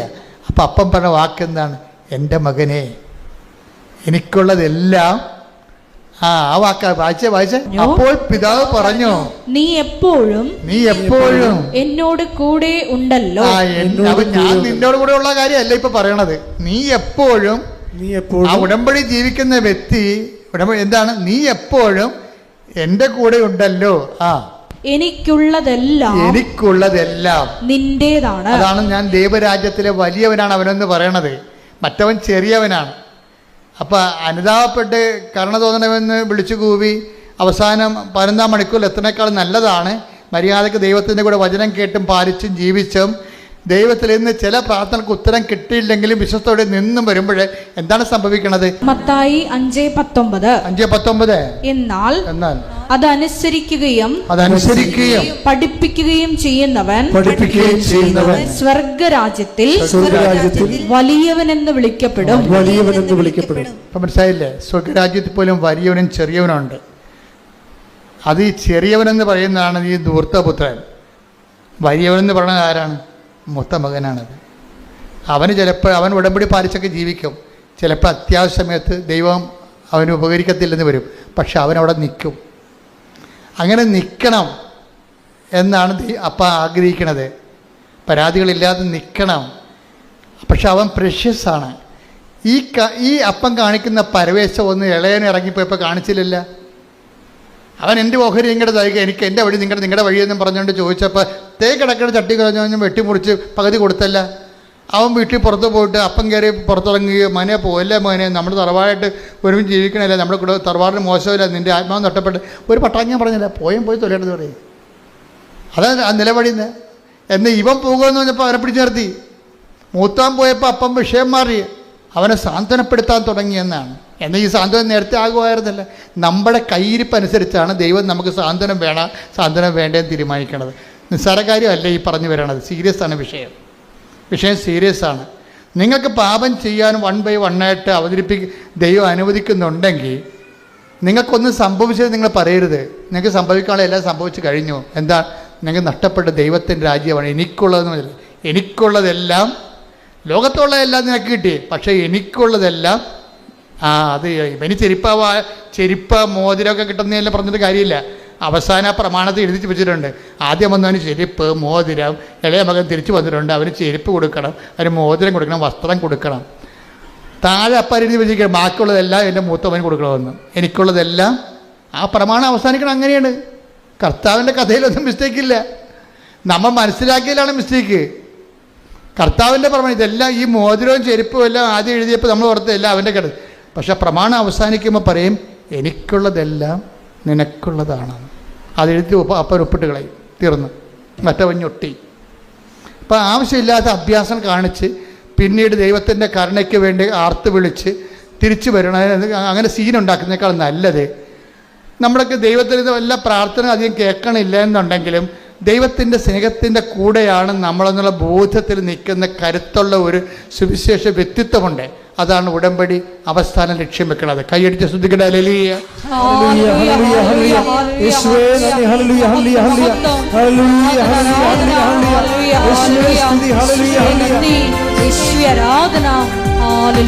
പരിശുദ്ധ പരമ ദിവ്യകാരുണ്യത്തിന് ആരാധനയും സ്തുതിയും പുകഴ്ചയും ഉണ്ടായിരിക്കട്ടെ. എല്ലാവരും എഴുന്നേൽക്കുക.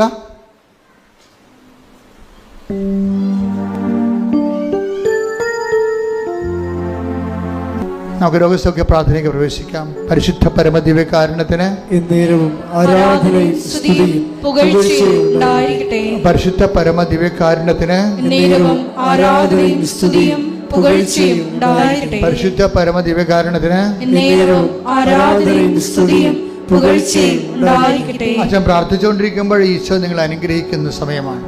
കർത്താവ് ഇത്രയും നേരം വചനങ്ങളിലൂടെ നമ്മളെ ബോധ്യപ്പെടുത്തിക്കൊണ്ടിരിക്കുകയായിരുന്നു. വചനത്തിൻ്റെ ആന്തരിക രഹസ്യങ്ങളെ നമ്മളെ പഠിപ്പിച്ചുകൊണ്ടിരിക്കുകയായിരുന്നു. അവരെല്ലാം ദൈവത്താൽ പഠിപ്പിക്കപ്പെടുമെന്നും പറഞ്ഞുകൊണ്ടാണ് ഈ വചന ശുശ്രൂഷ ആരംഭിച്ചത്. അത് അവസാനിക്കണം ദൈവത്താൽ നമ്മൾ പഠിപ്പിക്കപ്പെട്ടതിന് ശേഷം. ഇപ്പോഴ് കർത്താവിൻ്റെ അനുഗ്രഹത്തിലേക്ക് പ്രവേശിക്കുന്ന സമയമാണ്. നിങ്ങളുടെ രോഗങ്ങൾ, ഭാരങ്ങൾ, ജീവിത ദുരിതങ്ങളുടെ മേലെല്ലാം ദൈവിക സമാശ്വാസവും ശക്തിയും ലഭിക്കുന്ന സമയമാണ്. ഇടിമുഴക്കം പോലെ ശ്രദ്ധിക്കേണ്ട.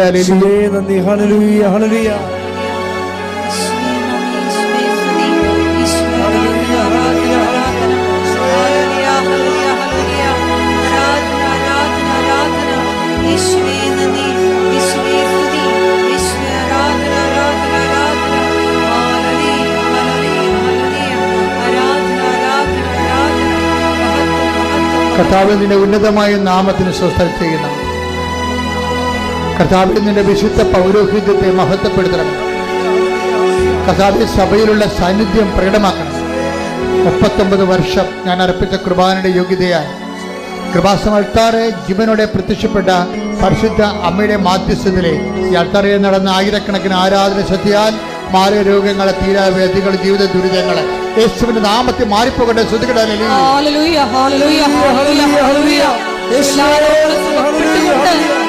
നാമത്തെ ആരാധനയിലൂടെ വീണ്ടും വീണ്ടും മഹത്വപ്പെടുത്തണമേ. പരമദിവ്യകാരുണ്യത്തിന് ആരാധനയും സ്തുതിയും പുകഴ്ചയും ഉണ്ടായിരിക്കട്ടെ. മക്കൾ ശ്രദ്ധിച്ചുകൊണ്ടിരിക്കട്ടെ. അച്ഛൻ പ്രാർത്ഥിച്ചുകൊണ്ടിരിക്കുന്നു. കർത്താവേ, അന്ധന് കാഴ്ച നൽകിയവനെ, കർത്താവെ ചുവടിന് കേട് നൽകിയവനെ, കർത്താവെ ഊമന് സംഭാഷണത്തിൽ നൽകിയവനെ, കർത്താവെ മഹോരോഗ്യ സുഖപ്പെടുത്തവനെ, കർത്താവെ തലവാരോഗ്യ സുഖപ്പെടുത്തവനെ, കർത്താവെ മരിച്ചവനെ ഉയർപ്പിച്ചവനെ, നിന്റെ തിരുമറുപാടുന്ന വലതുകരം, അണിപ്പിടുതാർന്ന അത്ഭുതകരം ഓരോ മകന്റെ മേലും മകളുടെ മേലും വെക്കണമേ. അടിപ്പിണർ പോലെ വൈദാക്കാലം പോലെ ദൈവികമായ ശക്തി യേശു ക്രിസ്തുവിൻ്റെ ശക്തി, ഉയർത്തെഴുന്നേറ്റ ശക്തി ഉച്ചമുതൽ ഉള്ളംകാൽ വരെ പ്രസരിക്കട്ടെ. യേശുവിൻ്റെ ഉന്നതമായ നാമത്തിൽ മാർഗരോഗങ്ങൾ, തീരാവേദങ്ങൾ, അസ്ഥിരോഗങ്ങൾ, അസ്ഥിഉരുക്കങ്ങൾ യേശുവിൻ്റെ നാമത്തിൽ മാറിപ്പോകട്ടെ.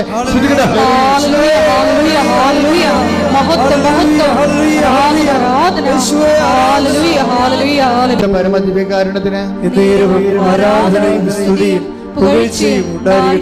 എൻ്റെ മക്കളെ, പരീക്ഷയില് റിസൾട്ട് പ്രതീക്ഷിക്കുന്ന മക്കൾക്ക് വേണ്ടി പ്രാർത്ഥിക്കുകയാണ്. മക്കൾക്ക് വേണ്ടി മാത്രമല്ല, അവരുടെ ആശങ്കാകുലമായ മാതാപിതാക്കന്മാർക്ക് വേണ്ടിയും ആൾക്കാരെ പ്രാർത്ഥിക്കുന്നു. കാര്യം കുഞ്ഞുങ്ങളെ തോക്കുകയും അവർക്ക് മാർക്ക് കുറഞ്ഞു പോയാൽ തീർച്ചയായിട്ടും മാതാപിതാക്കന്മാരുടെ ചങ്ക് തകരും. അതുകൊണ്ട് അച്ഛൻ ഈ ദിവസങ്ങളെല്ലാം നിങ്ങൾക്ക് വേണ്ടി പ്രാർത്ഥിച്ചിട്ടുണ്ട്, മക്കൾക്ക് വേണ്ടി പ്രാർത്ഥിച്ചിട്ടുണ്ട്. റിസൾട്ട് പ്രതീക്ഷിക്കുന്ന മക്കളെ കർത്താവ് അങ്ങയുടെ തിരുസന്നിധി വീണ്ടും സമർപ്പിക്കുന്നു. കർത്താവ് ഹൈസ്കൂൾ മുതൽ, കോളേജ് മുതൽ, മെറിറ്റ് പരീക്ഷകൾ, യോഗ്യതാ പരീക്ഷകൾ, കോമ്പറ്റേറ്റീവ് എക്സാമിൻസ്, മത്സര പരീക്ഷകൾ എല്ലാം റിസൾട്ട് പ്രതീക്ഷിക്കുന്നവർക്ക് കർത്താവ് ഞെട്ടിപ്പിക്കുന്നു. നല്ല റിസൾട്ട് കിട്ടാൻ വേണ്ടി അങ്ങയുടെ തിരുസന്നിധി സമർപ്പിക്കുന്നു. കർത്താവ് അവരുടെ പരാധീനം പോരായ്മ പരിഹരിച്ചുകൊണ്ട് യേശു ക്രിസ്തുവിൻ്റെ ഉന്നതമായ നാമത്തിൽ അവർ ആഴമായി വിശ്വസിച്ചുകൊണ്ട് സുവിശേഷത്തിൻ്റെ ഒരു ജീവിതം, വിശ്വാസത്തിൻ്റെ സാക്ഷ്യ ജീവിതം തുടരാൻ വേണ്ടി അവരുടെ ഉദ്യമങ്ങളെ നീ കർത്താവ് നീ ശക്തിപ്പെടുത്തണമെന്ന് പ്രാർത്ഥിക്കുന്നു. എൻ്റെ കർത്താവിൻ്റെ ഉന്നതമായ നാമത്തിൽ സഭയുടെ അധികാരത്തിൽ കുറിച്ചടയാൾ ദൈവശക്തിയാൽ വിജയത്തിൻ്റെ ദൈവം കർത്താവെ നിങ്ങളെ ശക്തിപ്പെടുത്തുകയും നിങ്ങൾ അനുഗ്രഹിക്കുകയും നിങ്ങൾക്ക് നല്ല റിസൾട്ട് ലഭിക്കുകയും ചെയ്യട്ടെ. ശ്രദ്ധിക്കട്ടെ. ഹല്ലേലൂയ, ഹല്ലേലൂയ, ഹല്ലേലൂയ, ഹല്ലേലൂയ.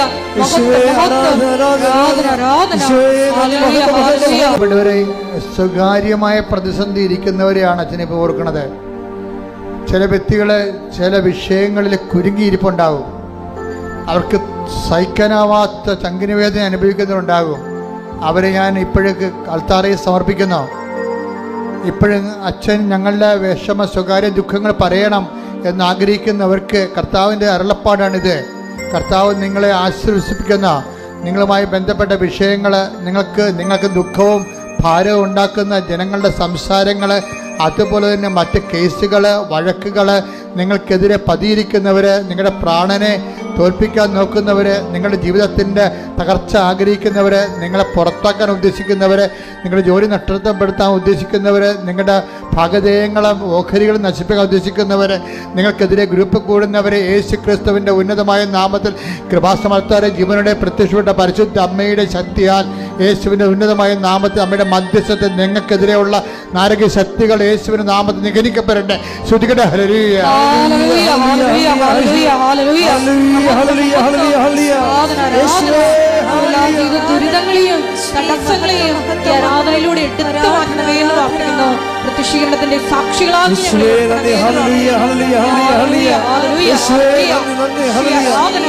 പരമ ദിവ്യകാരുണ്യത്തിന് എൻ്റെ മക്കളെ, ഈ പ്രാർത്ഥനയെ കൂടാൻ വേണ്ടി നിങ്ങൾക്ക് കർത്താവ് നൽകിയ വിളിയാണ്, ദൈവവിളിയാണ്, ദൈവാനുഗ്രഹമാണ്. ഇപ്പോഴും ആരാധനയിലെ അരികിൽ നിങ്ങൾക്ക് വേണ്ടി മധ്യസ്ഥം വഹിക്കാൻ ഞങ്ങൾ വൈദികരും സിസ്റ്റേഴ്സും ശുശ്രൂഷകരും ഉണ്ട്. നിങ്ങളിപ്പോൾ മൗനമായി നിങ്ങൾ എന്തിനു വേണ്ടിയാണോ ഈ ആലയത്തിൽ പ്രവേശിച്ചത് അത് മാതാവിൻ്റെ മധ്യസ്ഥ ഈശോയ്ക്ക് സമർപ്പിക്കുക. മൗനമായി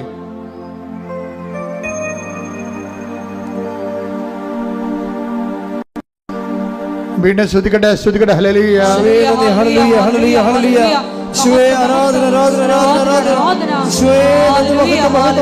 രോഗപീഡിതരെ സംബന്ധിച്ച് പ്രാർത്ഥിക്കുന്ന ഈ ദിവസങ്ങളിൽ ഓപ്പറേഷന് വേണ്ടി ചീട്ട് കുറിച്ചവരെ സമർപ്പിച്ച് പ്രാർത്ഥിക്കുന്ന ആ ഓപ്പറേഷൻ വിജയകരമാകുവാനും കർത്താവ് അങ്ങ് വിചാരിച്ചാൽ ഓപ്പറേഷൻ വേണ്ടെന്ന് വെക്കാനും കഴിയും കർത്താവ്. അങ്ങനെ അനന്തമായ കാരുണ്യത്തിൽ ഞങ്ങൾ ആശ്രയിക്കുന്ന കർത്താവ്. ഓപ്പറേഷൻ തിയേറ്ററിൽ കർത്താവ് കൈകാര്യം ചെയ്യുന്ന ഡോക്ടർമാരും നഴ്സുമാരും ഉപയോഗിക്കുന്ന മരുന്നുകളെ എല്ലാ പ്രൊസീജിയറും പരിശുദ്ധ ദേവമാതാവിനെ ഏൽപ്പിച്ചുകൊണ്ട് ഉന്നതമായ ആരോഗ്യത്തോടെ അവർ തിരികെ വരുന്നതിനായി ഇടിമുഴക്കം പരിശോധിക്കട്ടെ.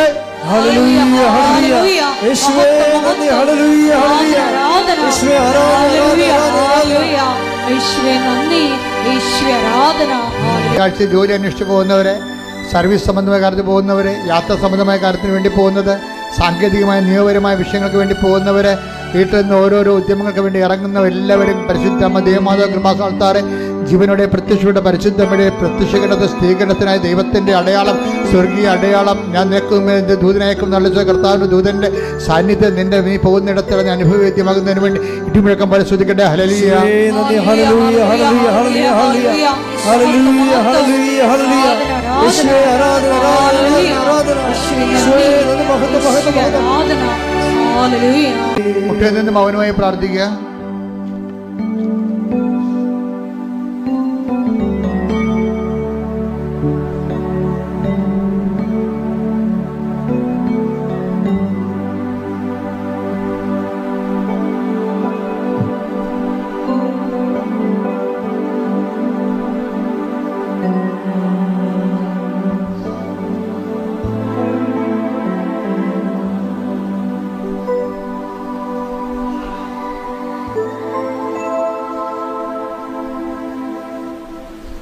സമാപന ആശീർവാദം സ്വീകരിക്കുക. ഒരിക്കൽ കൂടി മരിയൻ ഉടമ്പടിയിൽ സമർപ്പിച്ചിരിക്കുന്ന എല്ലാ വിഷയങ്ങളും ദൈവമാതാവിൻ്റെ മധ്യസ്ഥയിൽ ദിവ്യകാരുണ്യ സന്നിധിയിൽ സമർപ്പിച്ച് നമുക്ക് ഒരു നിമിഷം മൗനമായിട്ട് പ്രാർത്ഥിക്കാം. ഇന്ന് ആരാധനയിൽ തുടക്കത്തിൽ ഈശോ സംസാരിച്ചതുപോലെ അവരെല്ലാവരും ദൈവത്താൽ പഠിപ്പിക്കപ്പെട്ടവരാകും. ഈശോയെ, മരിയൻ ഉടമ്പടിയിൽ നിന്നുകൊണ്ട് നിന്റെ വചനങ്ങൾ ശ്രവിച്ച് അത് പാലിച്ച് നടപ്പിൽ വരുത്തി നീ ഞങ്ങളോടൊത്ത് വസിക്കുവാനുള്ള നിന്റെ സാന്നിധ്യം എന്നും ഞങ്ങൾക്ക് അനുഭവവേദ്യമാകുവാനുള്ള വലിയ കൃപ നൽകണമേ എന്ന് പ്രാർത്ഥിക്കുന്നു. ഈശോയെ, നിന്റെ വചനങ്ങൾ മറ്റുള്ളവരെ പഠിപ്പിക്കുവാൻ ഉടമ്പടി പ്രേക്ഷിത പ്രവർത്തനങ്ങളിലൂടെ ഞങ്ങളെ തിരഞ്ഞെടുത്ത് അഭിഷേകം ചെയ്യണമേ എന്ന് പ്രാർത്ഥിക്കുന്നു. അതുവഴി ഞങ്ങളും സ്വർഗരാജ്യത്തിൽ വലിയവരാകുവാൻ ഈശോയെ ഞങ്ങളെ അഭിഷേകം ചെയ്യണമേ എന്ന് പ്രാർത്ഥിച്ചുകൊണ്ട് ദൈവസ്നേഹത്തോടെ ശിരസ്സ് നമിച്ച് നമുക്ക് ദിവ്യകാരുണ്യനാഥന്റെ ആശീർവാദം സ്വീകരിക്കാം. പരിശുദ്ധ പരമ